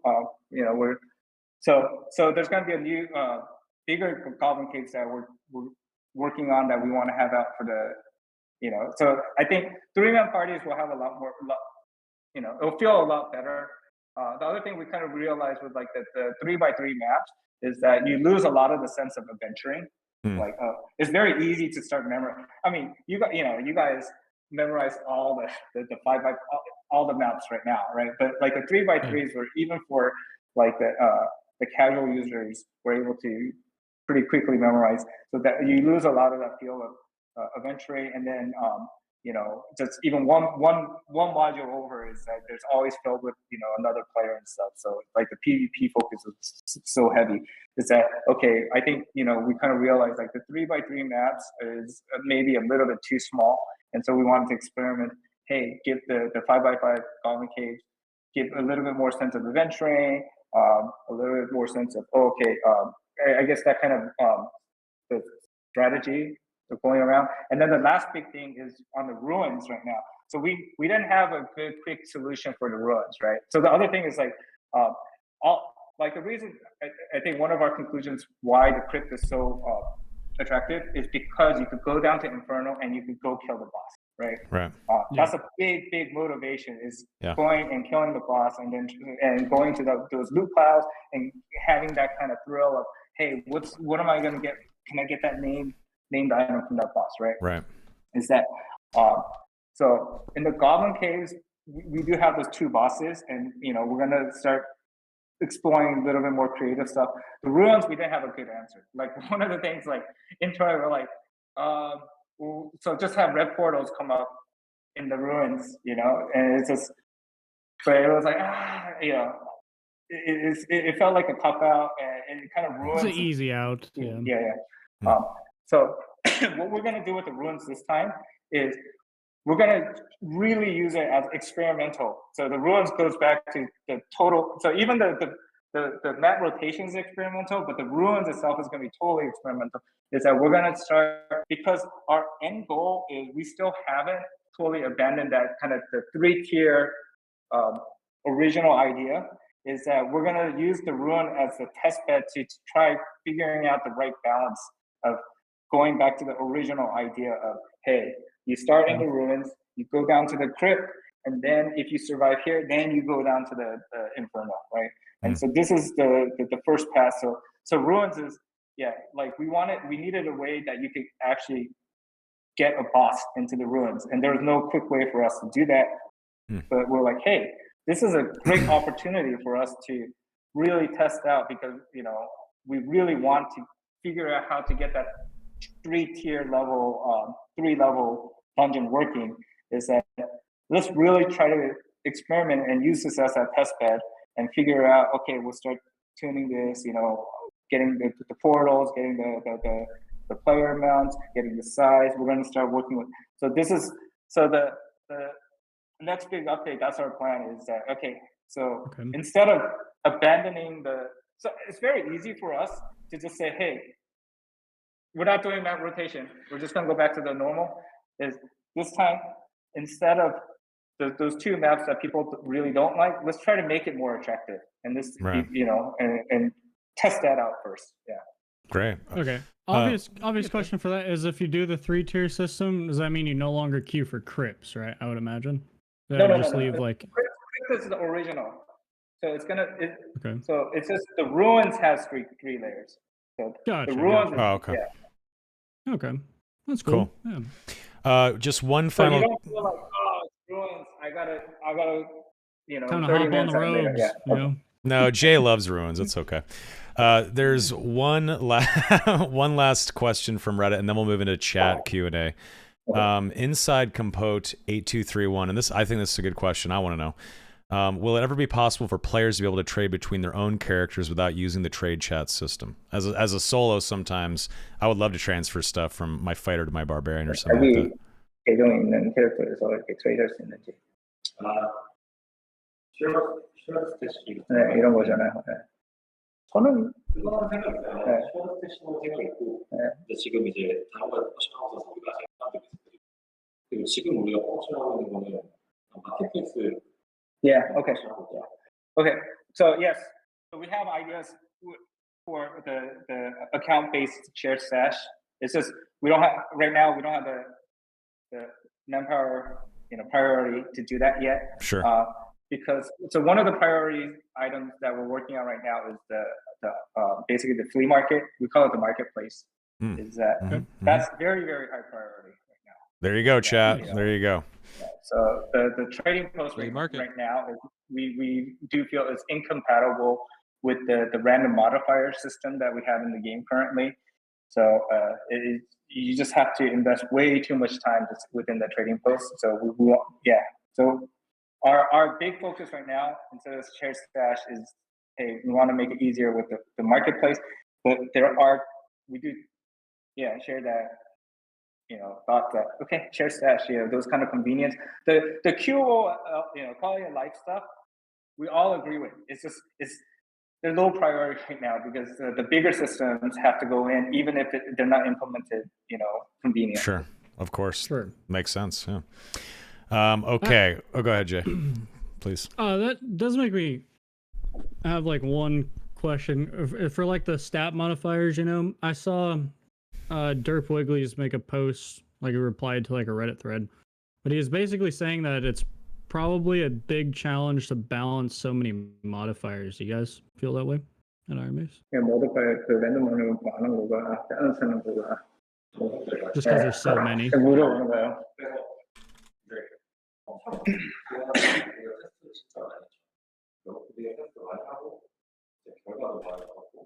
그리고 나서 지금 시스템에 우리가 먼저 이번 시즌에 좀 안정적으로 해놓았는데 여기도 지금 100% 만족하고 있는 거 아니죠? 우리가.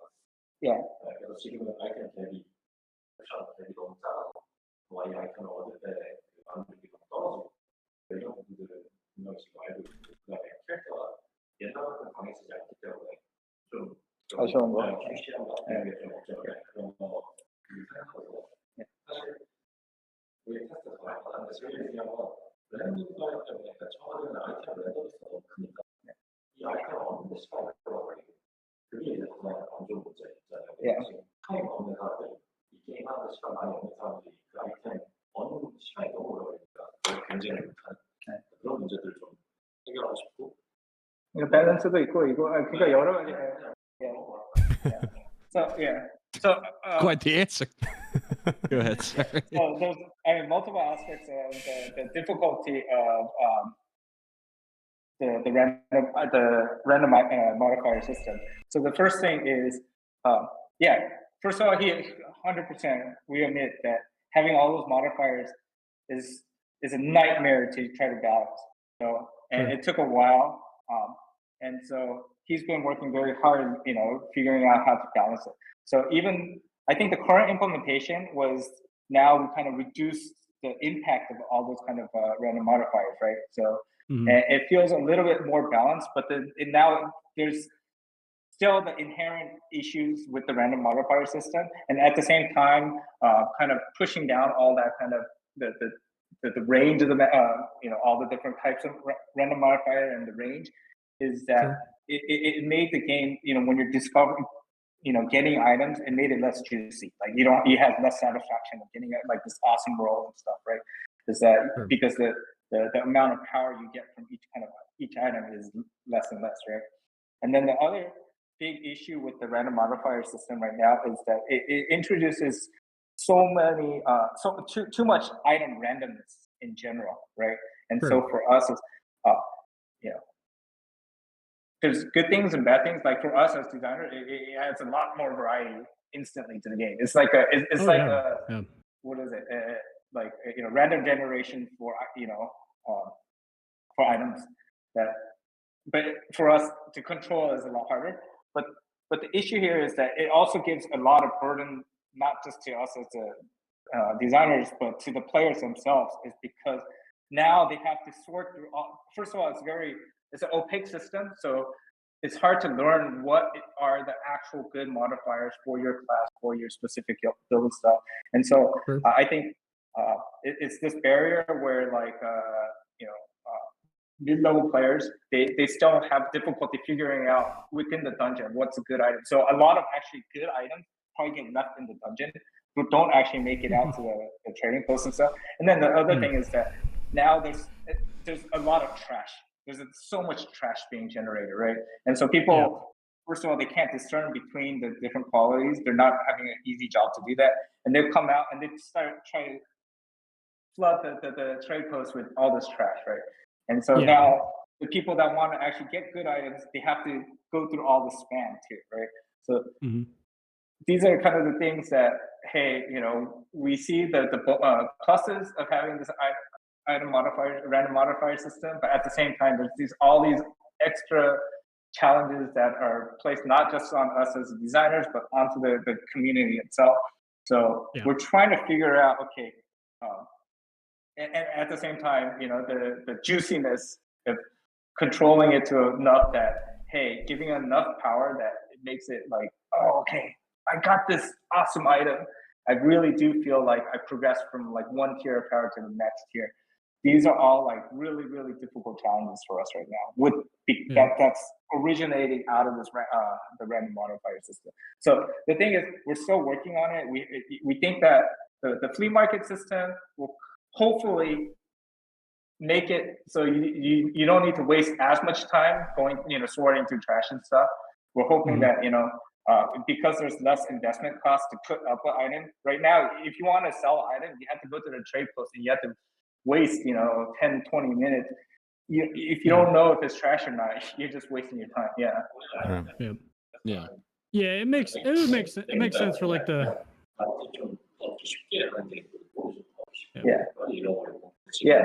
So I think the other thing, like one of the things that we're thinking of is like for the like the named items, the named uniques and stuff, those should be very, very prestigious, and you really, really want. But like for the unnamed, like but still functional items, like we're kind of thinking, hey, do those have more like a role of like a commodity, right? But because you have these kind of unique random modifications, that those kind of the sub non-named items can't fill those roles. So these are the things that what's the best answer? We don't know yet, right? So we have things that we're going to try. Hopefully the flea market makes it a little bit more palatable trying to find these kind of good items and stuff. But definitely reel that in. Yeah, the flea market will help a lot. I do have one other question. Have you guys thought of adding like any like rare spawning mobs or like roaming bosses or like in-game events and stuff like that? 그러면 너무 좋은 거야. 우리는 다 만들어야 되는데. So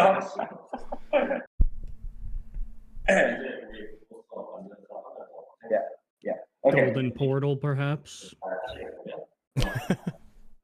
So all of what you said is in our secret roadmap that we don't share with anyone because we don't know when we can do it, right? So we of course want to do all the things that the roaming, the event, anything, So all this the cool, like really cool stuff that stuck with you when we played MMORPGs, those kind of stuff that those stuck with us too while we were playing. So we want to give that kind of same kind of feeling. The issue right now, like you said, is we don't have the time and the people right now. We did So he brought it up as yesterday we have a brand new monster AI guy that joined us. So we don't know how long it's going to take him to get up to speed, right? But those are the things that we're doing in the background, trying to invest to get to that point where now we could start actually doing the really cool stuff, right? So, but we're not at that stage right now. Getting there though. It's awesome. Nice. Yeah, slowly, very slowly. It's not the speed that people want us to be, but we have to do it at our pace. Let them cook, chat. Let them cook. Yeah, even then, if like people are just expecting like faster, I think it's probably always better just to be slow and steady and make sure you do it right. So right. Yeah, quality over quantity. Yeah.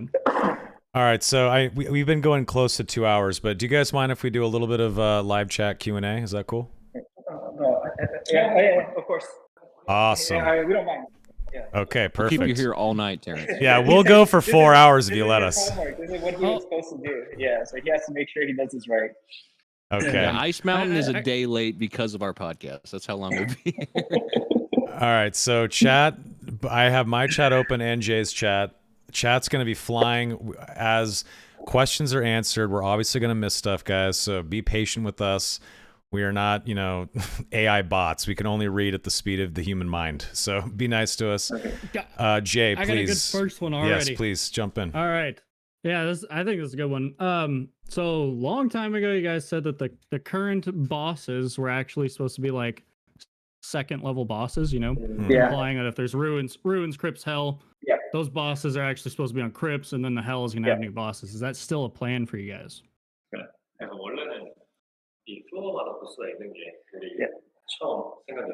original thought was there was going to be a boss for each floor, right? Yeah.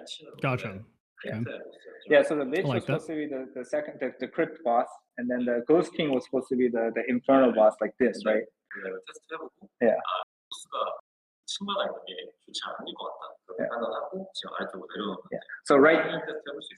So but from our feedback from the test right now is that having a boss on each floor is that we haven't figured out how to do that well yet, right? So I think we're gonna try to revisit that, but right now what we know works is that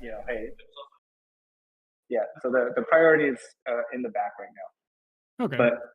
But again, that's something that is heavily on our mind. Is like, we had that kind of original romantic idea of having these kind of, and so we just haven't figured out the right way to do that yet. But that doesn't mean that we've totally forgotten that. So got it. I have a follow up to that. Yes. On bossing, anyways. So to me, anyways, it feels like Lich and Ghost King are they're fairly easy. Like things can go wrong. It can be a terrible fight and stuff, and makes it pretty hard.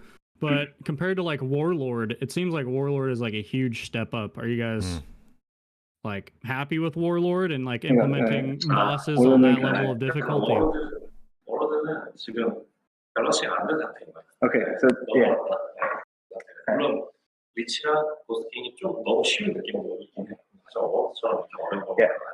Yeah, okay. So what he's saying is, so the Warlord right now hasn't been balanced properly, right? So that's why he's far more difficult than the Lich and the... Which is very fun, just to say. It is a very fun boss, it being so hard.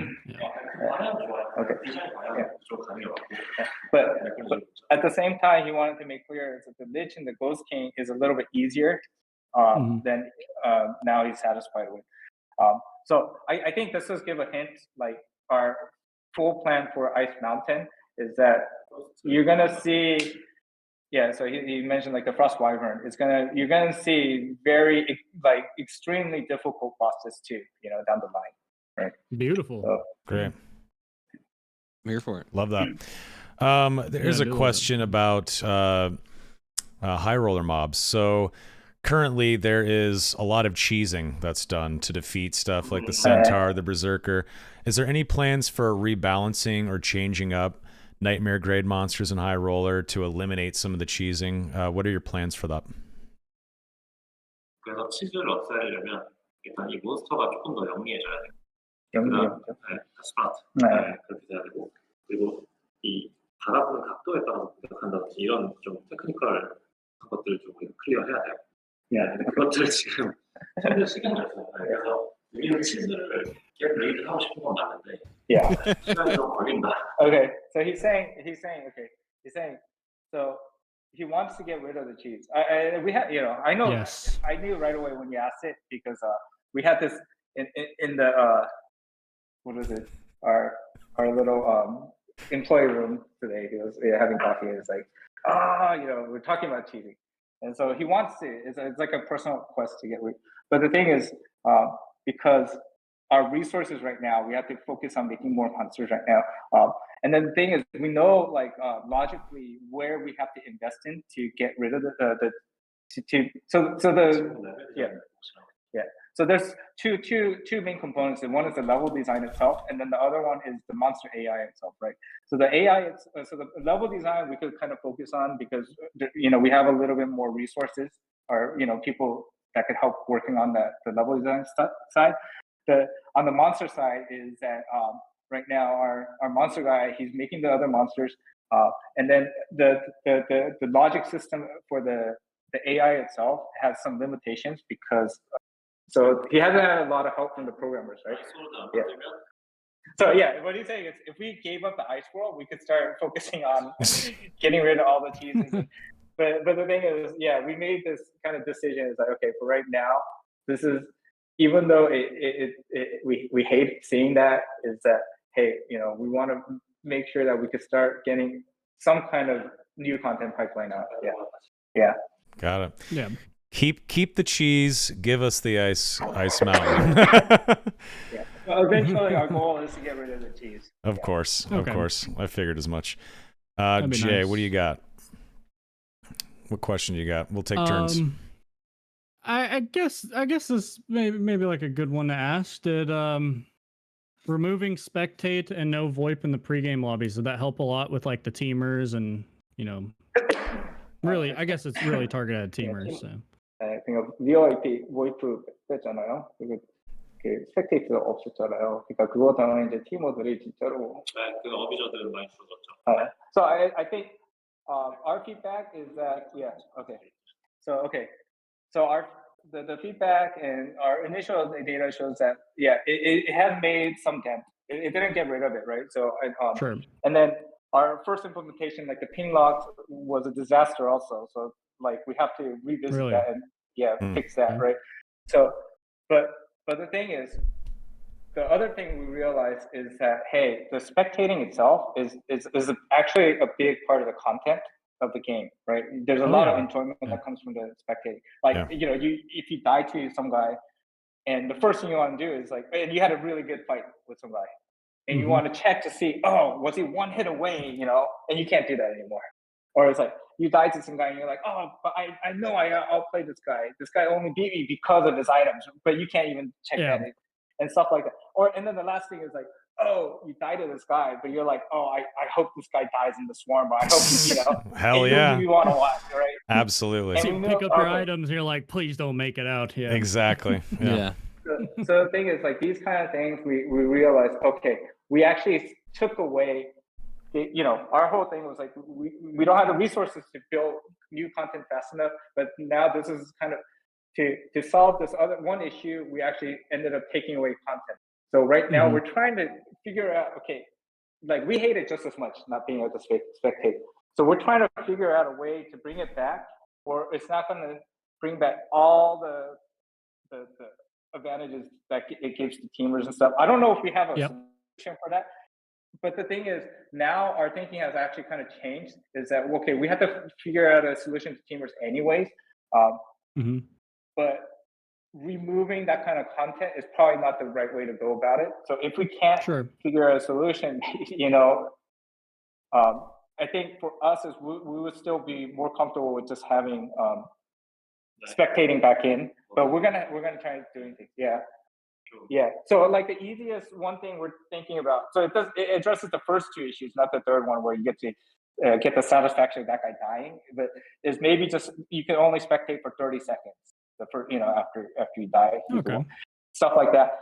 So like the reason we'll consider that is because again, for something like that, we could probably get that working in like a week or two, you know. And so it's a matter of like, okay, how much time to invest, and then how important is it to get that content back quickly, or can we do it, you know? But for us, the more and more we play, we're like, the more frustrated we do get not being able to spectate, you know. What about spectating the team that killed you only? Yeah, so stuff like that. So Sure. These are things that, Okay. So I think part of the issue here was that instead of designing this from the design team, was the system right now as it implemented was designed by the programming team, because we looked at it more of a technical issue. And so I think now we combine our powers and we actually put in the proper process. I think, you know, we could make a better system. So Got it. I have one question I forgot, actually. Are there any secrets or Easter eggs that no one has found yet? Because I good tried question. looking. When you guys added that statue where you could shake the hand and open some, I looked at all the statues. So is there anything people have missed? 지금은 거의 다 찾은 것 같은데요? I think, yeah, you guys find it way faster than we could implement things. So I think, yeah. Sure. So, but that actually gives us a good challenge, because I think for us, those are kind of like low-hanging fruit for us. Is that, hey, you know, some of our designers and stuff, like, hey, just start putting in, you know, kind of these kind of Easter eggs and stuff. So it's a good challenge to us. I like that. So, but yeah, to answer your question, I think you guys found everything that we put in thus far. So, oh, should threw us for a loop and said, now you guys missed one thing. He's just lying. He's lying to us. He's lying. So if you see our team, the size of our team, you understand why. So, and the last thing, there's a previous question what SDF wanted to point out was that the other thing on the roadmap, the secret roadmap, was the spectator and the replay system. So I mean, yeah. Oh, nice. That's Cam. Yeah. Replay Again, system, awesome. This is a technical issue that, you know, but we don't have the technical resources to fully invest into this. But we know. Sure. Yeah. Gotcha. Yeah. Got a burning one. Everyone wants to know from chat. What does the lever under the ramp in Goblin Caves actually do? Does it do anything? Maybe don't tell us what it does, but does it do something? The lever in Goblin Caves under the ramp. Okay. Next to the door that has the Skelly Champ. Oh. So you know what? Maybe we don't know. We don't know. Oh. We gotta ask our level designer. Like what? Sounds why like you there's a put that in? secret. Yeah. Oh. No. But there's things that there's okay.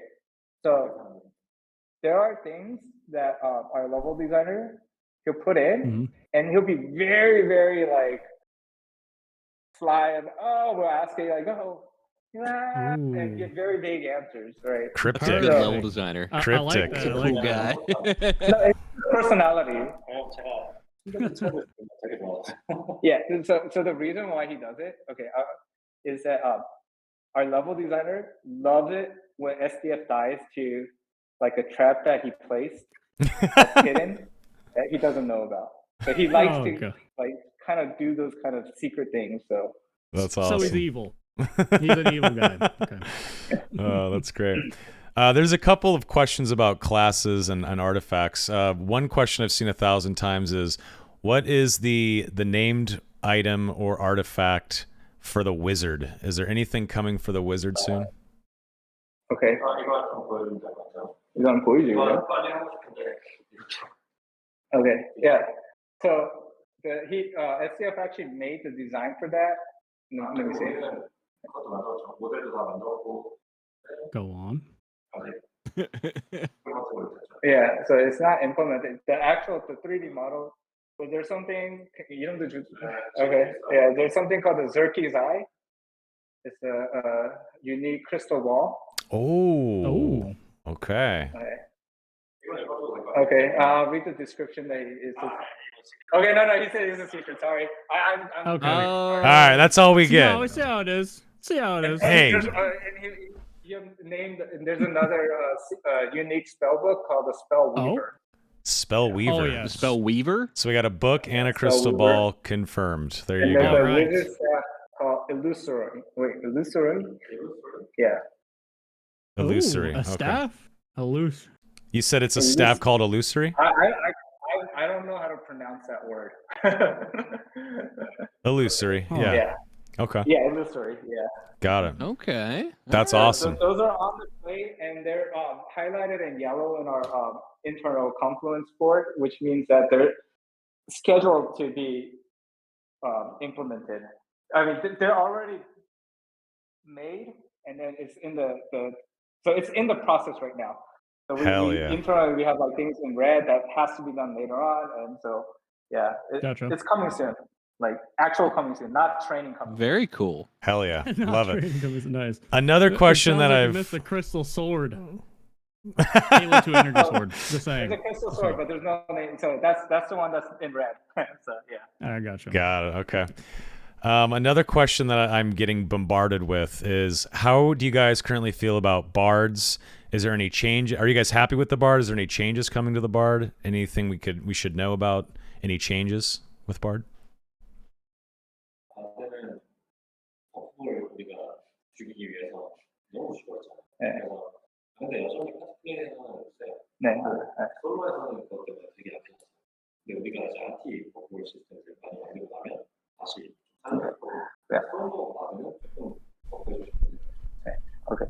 So this goes back to the history of why Bard has been, nerfed into the ground right now. Is that, so one of the things was, the buff ball meta, right? And so he wanted to address, ways to kind of restrict the buff ball meta, and one of it was because of the Bard was so powerful. So that's why all those kind of nerfs went in place to kind of get the buff ball meta handled. Right now, we do feel like it's in a place where you don't see it. It's to an acceptable level. The issue right now is the bard itself, even in party play, it's he has a pretty decent role there. The bigger issue is we're not saying he's like super powerful, but he has it's still the power level that like is acceptable. The issue is more with the solo bard is just it makes it very, very it's a very, very challenging play to play the solo bard right now. So he has plans to kind of help improve the solo experience of the bard. But Okay. 받으면 우리가 어트리뷰트 스피드 한 거에 그 사람은 많이 피해야 되거든요. Yeah, and 지금은 이 뮤직 부스트가 너무 yeah. 좋아요. So the actual detail he's talking. So it goes back to we did the excuse me the split with the attributes, right? So strength went to vigor. What is it? Dexterity, agility, right? Is that a lot of the classes were heavily impacted by that, especially so with the bard. He thinks is that actually made the reason why is the bard has to actually start really to do they have to invest in so many stats to really to be have that kind of final form rule, right, that they want. And so the thing is that one of the things that he's talking about is that right now the cost for the music itself is a little bit too high after that the attribute split, and so stuff like this is things that he wants to address as an easier fix, right? Okay. Fair. I have a question All about right. levels. If you really quick, Donnie. Hang on. Okay. What's up? It's been spammed in chat. Oh, endlessly. Okay. All right.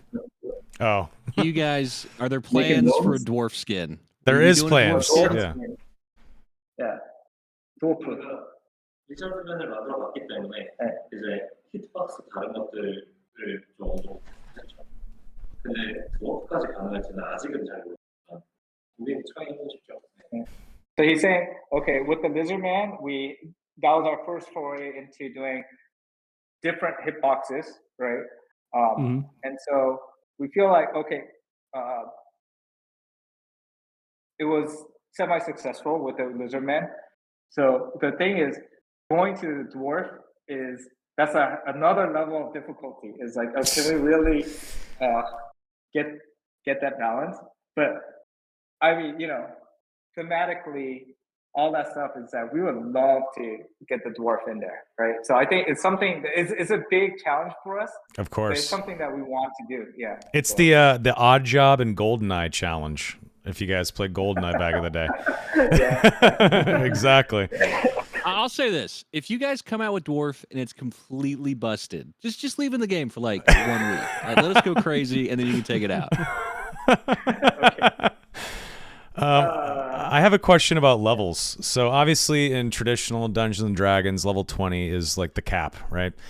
In Dark and Darker, you hit level 15 and you get your 4th perk slot, and then 16 through 20 sort of feels whatever. Is there a plan for when you reach level cap? Is that when maybe multi-classing or the training tree is unlocked? Is there something else planned for level 20?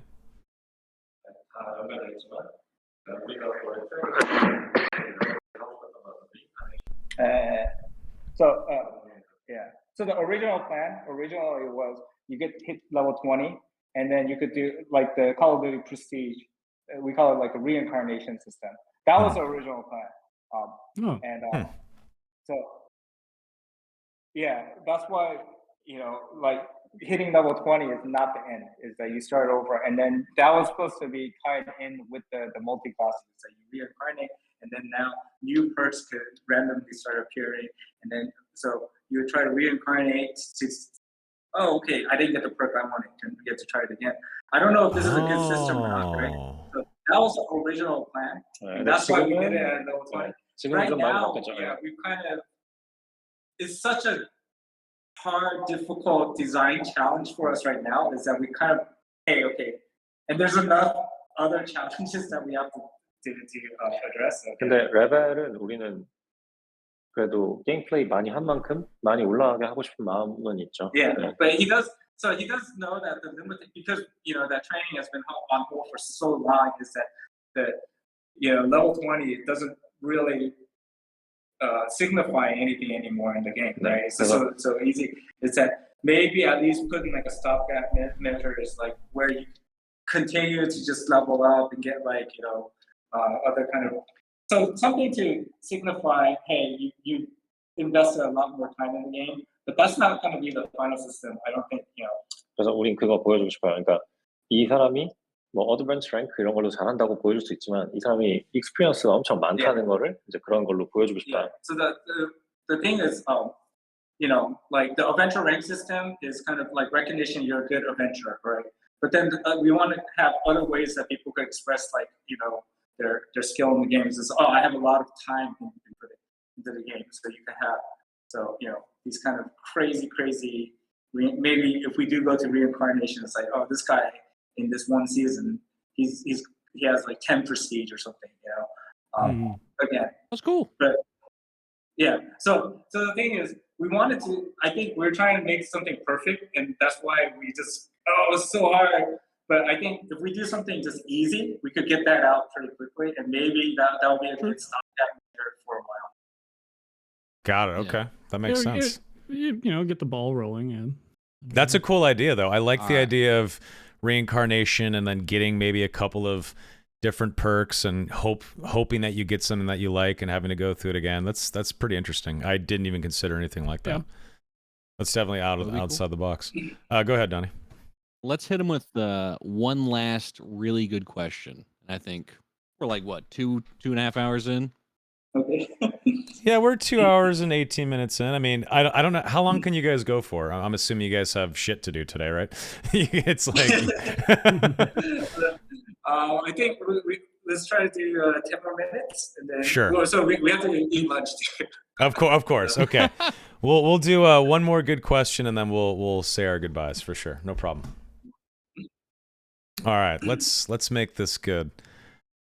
Okay, let's see here. Jay, you seen anything in your chat? Chat's moving so fast, I gotta scroll up a little bit. Just a spammable one. Right. Let's see here. There's like a couple of little minor ones. 얘기해주고 싶어. Okay, well, so we'll do one question, and then I think SDF just has like a final message, or 뭐 메시지는 아니고 그냥 information. Yes. So, 네, 그래서 듣고. So we'll take one last question, and then. Okay.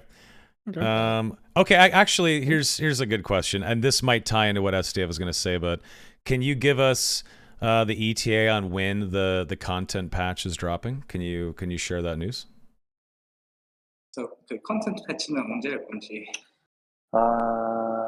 Well, so when you talk about the content patch, what specifically is it? Maybe patch 3. Patch 3. Like Ice Cave, maybe Druid, stuff like that. 우리 에이밍 하고 있는 건 1월 말인데. Yeah, so our goal right now is January, end of January is 좀 테스트 해봐야 될 것 같아요. But the thing is, we haven't even done the first internal test on Ice Cave yet. 지금 생각보다 딜레이되고 있다. Yeah, it's getting delayed a little. Like, so we just did the internal test on the 5x5 Goblin Caves last week. But our goal is we want to get it out very soon, right? So that kind of shows you, 12월에 해주고 싶었는데. Yeah. So end of January, maybe later. That's okay. Yeah. Okay. Heck yeah. Like that. 그래서 우리 해주고 싶은 말은 저희 이제 아레나 포커싱하고 있는데 그거 하기 위해서 우리는 이 레벨 셔플 관련된 거 하고 있잖아요. 그래서 그런 거 지금 준비하고 있고 그게 아레나에서 먼저 테스트가 될 건데 만약에 괜찮으면 어쩌면 지금 레이아웃이 다 여러 개 있는 그런 시스템 아니고 셔플되는 시스템, 원래 프로시저널 제너레이션 하고 싶지는 않기 때문에 아마 그런 시스템도 테스트 해볼 수도 있을 것 같아요, 미래에. So the last thing that he wanted to kind of information that I wanted to get out there was about the arena system. So the reason we're doing the arena system is because, first of all, we wanted, to give better recognition to people that do PvP well, right? And we're gonna have that leaderboard. But the other thing is there's a side project on our side too, is that we try to use these things as real test beds, right? So the one thing he was talking about is that the arena system is gonna be, so the map itself is gonna be much, much smaller, right? But it's gonna still consist, the current the idea we have right now is it's still gonna consist of the current modules that we have built and, are in the game, right? The thing is right now is that we have to hand build all these kind of, like the crypt, the runes, all these. Even though they're modular, we have to hand build these layouts. And then, so what we've been investing in internally in the background is that to have these modules actually be really modular, right? And so this is the arena system is kind of the way that we want to actually start testing that. Is that so there's technical reasons why we weren't able to do that easily now. So this arena system is like, okay, these things, there's going to be a variety of, one second. Sorry? Yeah.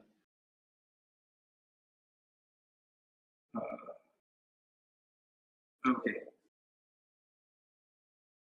I think we got to ask the question. Sorry. The AirPods are running out of batteries. Okay. Oh, okay. No problem. Oh, no. Shuffle system. Yeah. So the last thing is, we're the arena is going to be the introduction of like a modular map where we can actually start kind of shuffling around and putting the modules together in real time.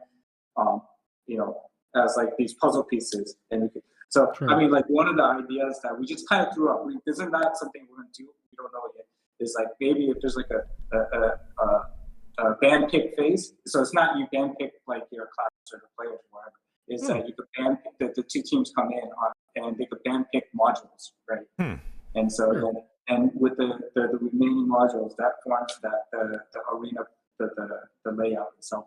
So things like this, we have to do a lot of technical work in the background to make this work. And so the thing is, our goal is if we get this to work in the arenas, is then we could actually leverage this system to make more variety in the. I don't know if we're going to ever actually implement it in the dungeons itself. But it gives us a lot more freedom.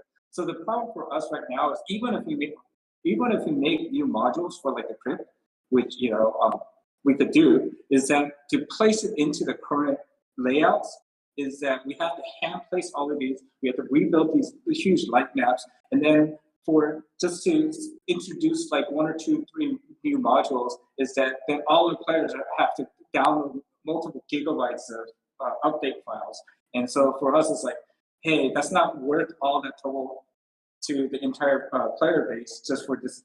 But if we get this system working with the actual real modular, maps, is that this will save a lot of time and costs, technical wise, distribution wise, and then it opens up a lot more freedom for us on map variety, dungeon variety, and for the future. So these are the things that like it's not sexy, working on compartmentalized modular, map modules.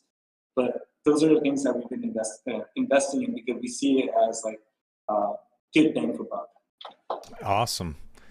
That's awesome. I love the idea of like a ban phase on what the arena would look like and what sort of environmental effects you're going to be dealing with when you're going head to head with another team. I think that's a very, very cool idea. I like that a lot.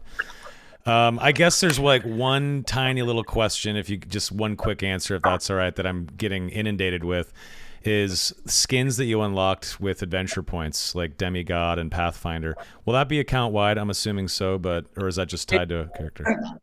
Yeah. Oh, okay. So we're gonna start announcing the upper end rewards. So basically, the current quest implementation is per character, but the rewards, some of the rewards are account-based rewards, right? Okay. So like anything, like a skin, emote, those are attached to your account, right? Okay. So if you unlock it on one character, just because it's attached to the account, you would unlock it for the account itself, and it will be available to all your characters. But like there are certain stuff like the gold purses, that kind of stuff that is only going to be for that character on the next season. Wonderful. Okay, there you go, chat. A lot of people were asking about that. I have to do it. Yeah, everyone's doing it. Account-wide quests. Account-wide quests. There you go. Oh, we'll think about that. Yeah. So okay. So the other thing right now is that the current quest implementation, I know there's a lot. Okay. So some of the quest difficulty was basically the reason the current system, the current quest is we were just like, hey, we'll throw it out there. We didn't know how the response was going to be to the quest. It was just like, hey, to our designer, hey, make a quest that we think it'll take like the average person like two months to complete all the quest lines. That was it, because we didn't know that we would make more quests. So right now it's like, okay, the response has been better than expected. So now we put in the quest chapter. This is just a backend system, so we could start easily putting in more different kinds of quests. We're gonna, we've tasked our design team. Hey, okay, we're gonna start working on that. The other thing is, so I think this is something where internally we're trying to play multiple characters too now, is that we do hear your struggles with, like with the, so again, these things are kind of linked because the current quest system, we put it in as something we thought would be sufficiently time consuming and difficult, right? And so that's why there's a struggle with, and you want, but not all the quests, the fully fleshed out quest system is not supposed to be like that, is that you're supposed to have, and then for these like super difficult ones, that's something we'll have to discuss internally. But to us, it looks at something like, okay, maybe it's just the current implementation doesn't work with, how people are accepting the quest system. So is give us a little bit more time to make the quest system, scale up properly. Sure. And then maybe on some of these crazy quests is that we'll try to figure out, I think it goes a little bit farther back to quality of life stuff. And so again, quality of life stuff is very important. We have this huge list of quality of life stuff that we want to do, and not all of it is very easy to do. But to us is that, okay, these are all kind of polishing stuff. So we're going to get to them. but we want to get the big systems in first. Yeah. Okay. Awesome. Cool. Awesome. Sorry, I had to ask it. Oh no, No, yeah. That's awesome. Awesome question. Yeah, that was a good question for sure. I know you guys want to go eat lunch. We've been going for 2.5 hours. That is a lot of your time. That is very generous of you guys. Thank you so much. Awesome. Yeah, Fun. this was so great. Thank you guys so much for coming on. We'd love to do this again when there's other updates, or if you guys have something to say, or if you guys are bored at the office and you have nothing to do. Like, let's be real, that's not going to be the case. But we'd love to have you on whenever you guys want. All right. Thank you very much for the offer. Yeah. So hopefully we'll have a lot more opportunity to do this in the future. Right now it's kind of this this time where, okay, we have a lot of stuff on our plate, but I think we kind of start seeing that the light at the end of the tunnel is like, okay, now we just have to just a little bit farther, and then we can start getting the gears rolling, right? Of course. But no, seriously, thanks for coming on. This was awesome. Yeah. And SDF, thank you for gracing us with your first appearance.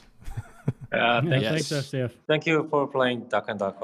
Of course. It's an amazing game. Keep up the good work, guys. And we'll see you on another episode down the line. And enjoy your lunch. Thank you very much. Thank you very much. All right. Have a good evening, guys. All right. Thank you. Cheers. Have Have a good one, guys. Bye. Bye. Bye.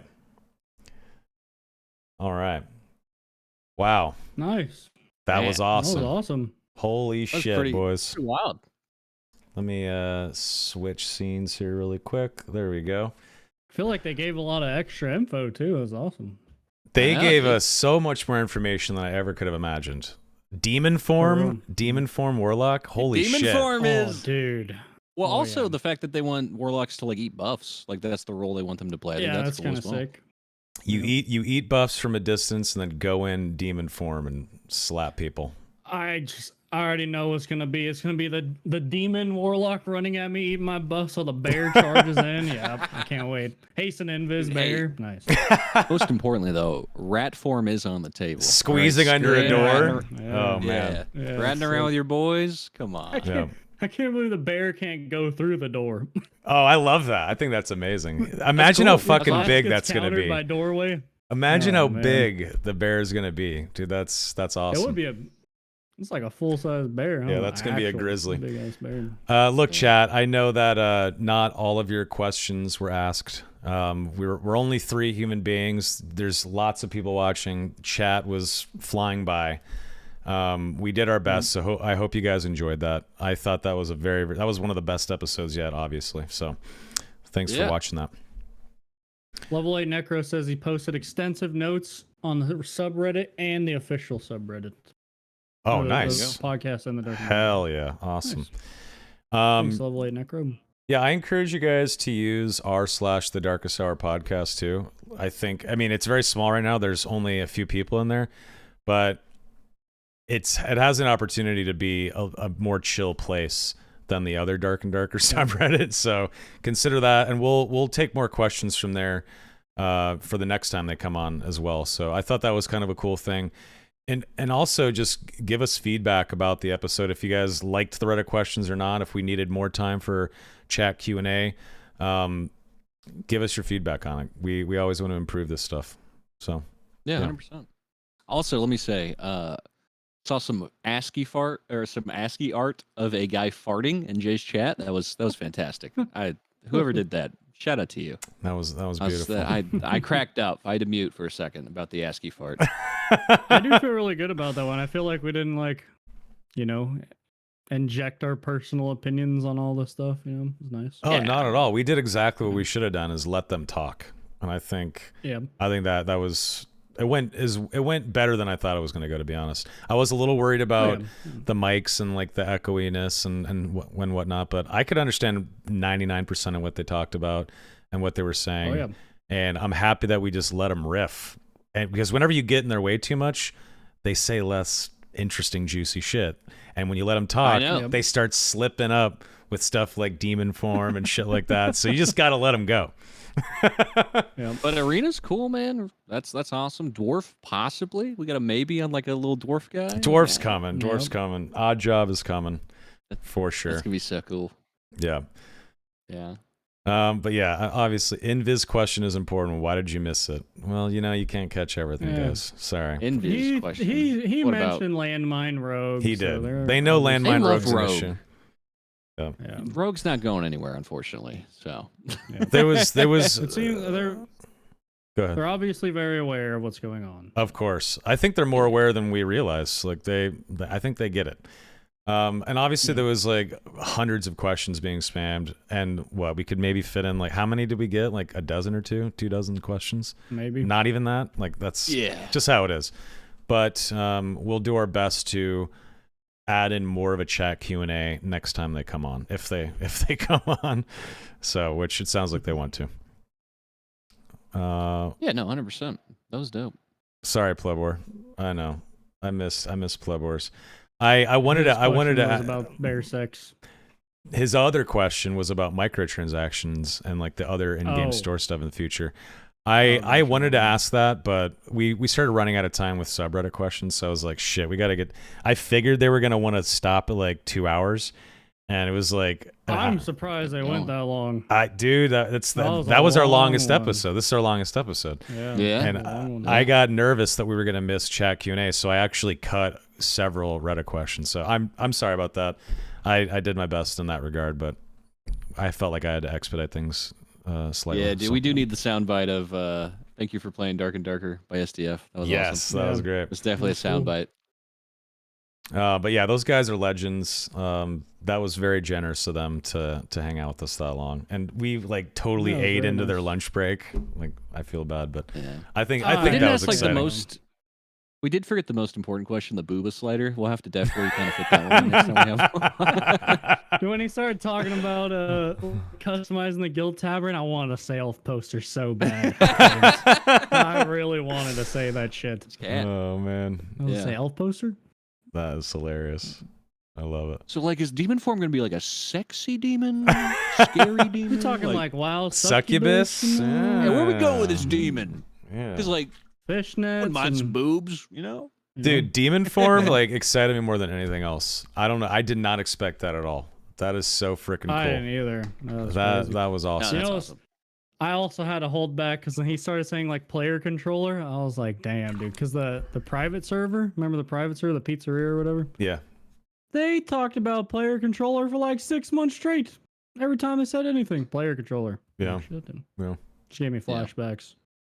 I did see some people asking like about console. I don't think console, from the way they talked, is coming anytime soon. Yes, that was actually one of the Reddit questions, was plans for a console release, and I was thinking about that, but I was like, you know what, that's got to be on the back burner until at least Steam. Years out, if anything. Yeah, so I think Steam's gotta come way before that. Yeah, that was from Wicked Fool, actually. Sorry, Wicked Fool. I just felt like it was. I kind of knew what the answer was going to be, which is probably coming, but way laid out. So I didn't mind. Yeah.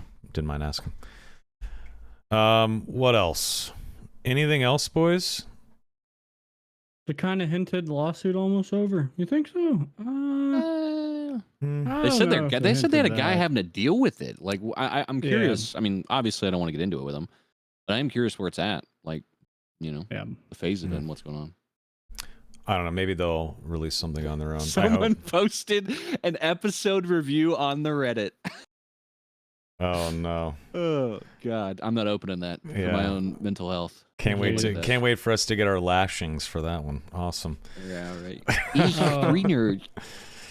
Oh, the internet. I love it, dude. Yeah, shit. I can't believe they said the Ice Mountain was going to be a 3 level. Dude, that was crazy. That was all crazy. Unexpected, completely unexpected. Yeah. And artifact, crystal ball, and book and staff. Pretty sick. I try to get that Halo 2 energy sword in real quick, like. Honestly, that would be amazing. Pure magic damage, crystal sword, like a saber, with glowing. That would be sick. That'd be cool. Yeah. But it does sound like things, I mean, the general gist I got from them, right, was that things are now moving. Like, they're set up, they're good to go, they got the right space, the right team, things are moving. So I would expect probably more stuff coming sooner. Yeah. I want to go eat dinner. We've been going 2 hours and 40 minutes. I'm down to go a little bit longer if you guys want, or we can call it here. I'm beat. Yeah, this is a pretty long episode. I know it's late for you, and it's 20 minutes to 10 p.m. So I'm gonna be eating some bullshit tonight, but that's okay. Damn. Yeah. Boys, we did it. We boys. did it. 45 episodes in. A year later, we have the devs on. Can we get a round of applause, a kappa clap in chat? I mean, that's crazy. We did it. That we said a long time ago. The barometer of success was we get the devs on, and it actually fucking happened. That's super cool. And little known fact, dude, shout out to Ritos. He was actually the one that made this happen. He sent them feet pics, and that's how we kind of got this all set up. Exactly. We had to grab him with him. Thanks, so. Repos. Shout out to Ritos. Actually, Repos, do you want to come on next week? If you're here, let's get Repos on next week. He's gone, bro. He's gone. He's hanging out with Beyonce, I think. Yeah. Okay. Shit. All right. When you're done with, you know what? We need Repos's face cam revealed next week. Make it happen, Repos. I'm gonna message you. I mean, yep. face or feet, whatever. Either's fine. What? Really? I'll message him. I'll see if he's down for a face All reveal. right. Hit 2024 off right. Show that beautiful face. Okay, Donnie. He just doesn't want to like up the sex appeal of this podcast. That's the issue, really. Well, we could just skip Repos and go right to All right. Wilson's game. I mean, That's a good looking Canadian. All right. yeah, that's a man right there. Yeah. Well, all right, yeah, Donnie, where can YouTube, people all find that you? jazz. Yeah, where can people find you? YouTube, Twitch. Yeah, find me there. I stream sometimes. All right, beautiful. That's it. Mr. Griffia. Jay Griffia on Twitch, YouTube, and Twitter. Hell yeah. Awesome. I am at Soma on everything except YouTube. It is at _Soma. That's where you can watch this podcast. I can't wait to rewatch this podcast, which is not something I typically do 'cause I don't like to hear my own voice, but I want to hear the devs. Yeah, I want to hear the devs talk where I'm not concentrating on making sure the stream is running well and looking at chat and making sure audio levels are good and thinking of what I'm going to say next. I just want to I want to like drink a beer and like fucking listen to this again and soak it in as a viewer and a listener. Yep, 100%. But yeah, I'll put this up at 8 a.m. PT tomorrow. So enjoy that if you want to rewatch or if you're joining late and didn't catch it. I also put Dungeons and Dragons content on my channel. We play once a week. We took a couple weeks off for the holidays, but we're going to be back on Monday for our, I think, 5th session or 6th session of our D&D 5e campaign. But anyway, There you go. you guys are awesome. Chat, you guys were on your best behavior tonight. Kappa. Yeah. You guys. Oh, dude, mine was unhinged. Dude, they were brutal. People were complaining so much about like asking all the beginning questions. I know. Like talking about what's going on in life. I know. Like, bro, relax. Dude. I want to hear Yeah. about that We want- stuff. Yeah. I want Ranger Nerf right now. Welcome to the call. Dude, Jesus. I know. It was people were like, all right, we did the introduction and it was immediately like, we want to know about Bard rework. It's like, hey, let's fucking like, get a little bit. Let's get 4 minutes into thought the it was podcast. cool. It was Yeah. great. Yeah. Yeah, I want to Yeah. know about Terence and all. That was cool. Yeah. Jiu-jitsu. Dev Fucking lore. SDF's a BMX biker, A dude. BMX guy, dude, Yeah. crazy. I think that's cool. That's Yeah. awesome. Devlore's He good. owned the He's jiu-jitsu a gym. brown I didn't know belt. that. He can kick all of our asses at one go, and it's like, dude, come on. Probably. Oh, yeah. He's talking shit. He'll badass. choke you out. Yeah. He's a You guys BMX better bike think pro twice before your next Reddit post. and a Oh my white God. belt. I mean, white belt's beginner, but I have 0 belt, so he would kick our ass. Yeah, he fucked me up. Yeah. I thought my one guy lobby joke was good, and it went straight over his head. What is that? I'm out of the loop. What's the one guy thing? Dude, because he keeps saying it's like, Oh, it's like we have one got guy. one guy Yeah, working on this, we got one guy working on that. And so I was like, when he talked about like the dead lobbies, I was like, oh, the one guy lobbies. Yeah, SDF is the Wasn't white that belt. funny? Terence is the brown belt. Just to clarify. Anyway, thank you guys so much for watching. This was, I don't know, it was an honor to have those guys on. It was super cool. Yep. And I feel like we peaked, so that's the end of the podcast. No, I'm just kidding. Yeah, I had to go pee halfway through. I had a delivery show up. Someone was buzzing my door. I'm on the 3rd floor of this house. in the loft. I had to run all the way down to the first floor, down the stairs to answer that fucking door. I was like, you got to be fucking kidding me this timing. But whatever. Wait, during the podcast. Yeah, my fucking door. There was some package getting delivered, so I I had to, didn't even see it. Yeah, I had to At like 8 p.m. at night. I know. Oh, that's when you turn your camera off. Yeah, like my door was buzzing, so I had to run down with some package that arrived. But whatever, it's fine. All right, I'm gonna go. I think I'm gonna go to the 24-hour diner across the street, get an omelet, some bacon, a little breakfast for dinner action. Nice. Hell yeah. Guys, this was awesome. I love doing this podcast with you boys, and this is our first one of 2024. It's only going to get better from here. We're going to start bringing some old guests back. We're going to bring some old guests back on, and we got to get Ritos on. We got to get Wilson's game on. Katie, Apollo. There's too many to name, but we're going to start bringing people back. I would love to get Spud Hunter on. Where the fuck are you, Spuddy, you bastard? You better come on soon. Ryan 6 days a week. Son of a bitch. Yeah, there's so many people that we gotta bring in, and we will do so. I will fly Terence to Australia. Better watch out, Spuddy. There you go. All right. He's a brown belt, dude. Fuck around, find out. All right. Yeah. I thought kangaroos are bad. Yeah. Well, I mean, okay, brown belt versus Australian is a pretty even fight, I would say. I'd like to see that happen. That's hilarious. You know, who knows? All right, guys. Happy New Year. Thanks for watching. Happy New Year, boys. Chat. Happy New Year. We will see you guys next week for episode 46 of the Darkest Hour podcast. That'll be at 6 p.m. PT. That's one last announcement. We're switching from 7 p.m. PT to 6 p.m. We're going to go an hour earlier. It's a little more helpful for Donnie. That means we're not going to be getting Jay like 6, 7, 8 hours into a stream. Maybe we'll get a little bit more energy from Jay because we're starting earlier. Because I feel bad for Jay. It's like 8 hours into a stream and he's like tired. And I'm like, all right, Jay. It's perfect. Oh, really? It's perfect because I just get off stream immediately after.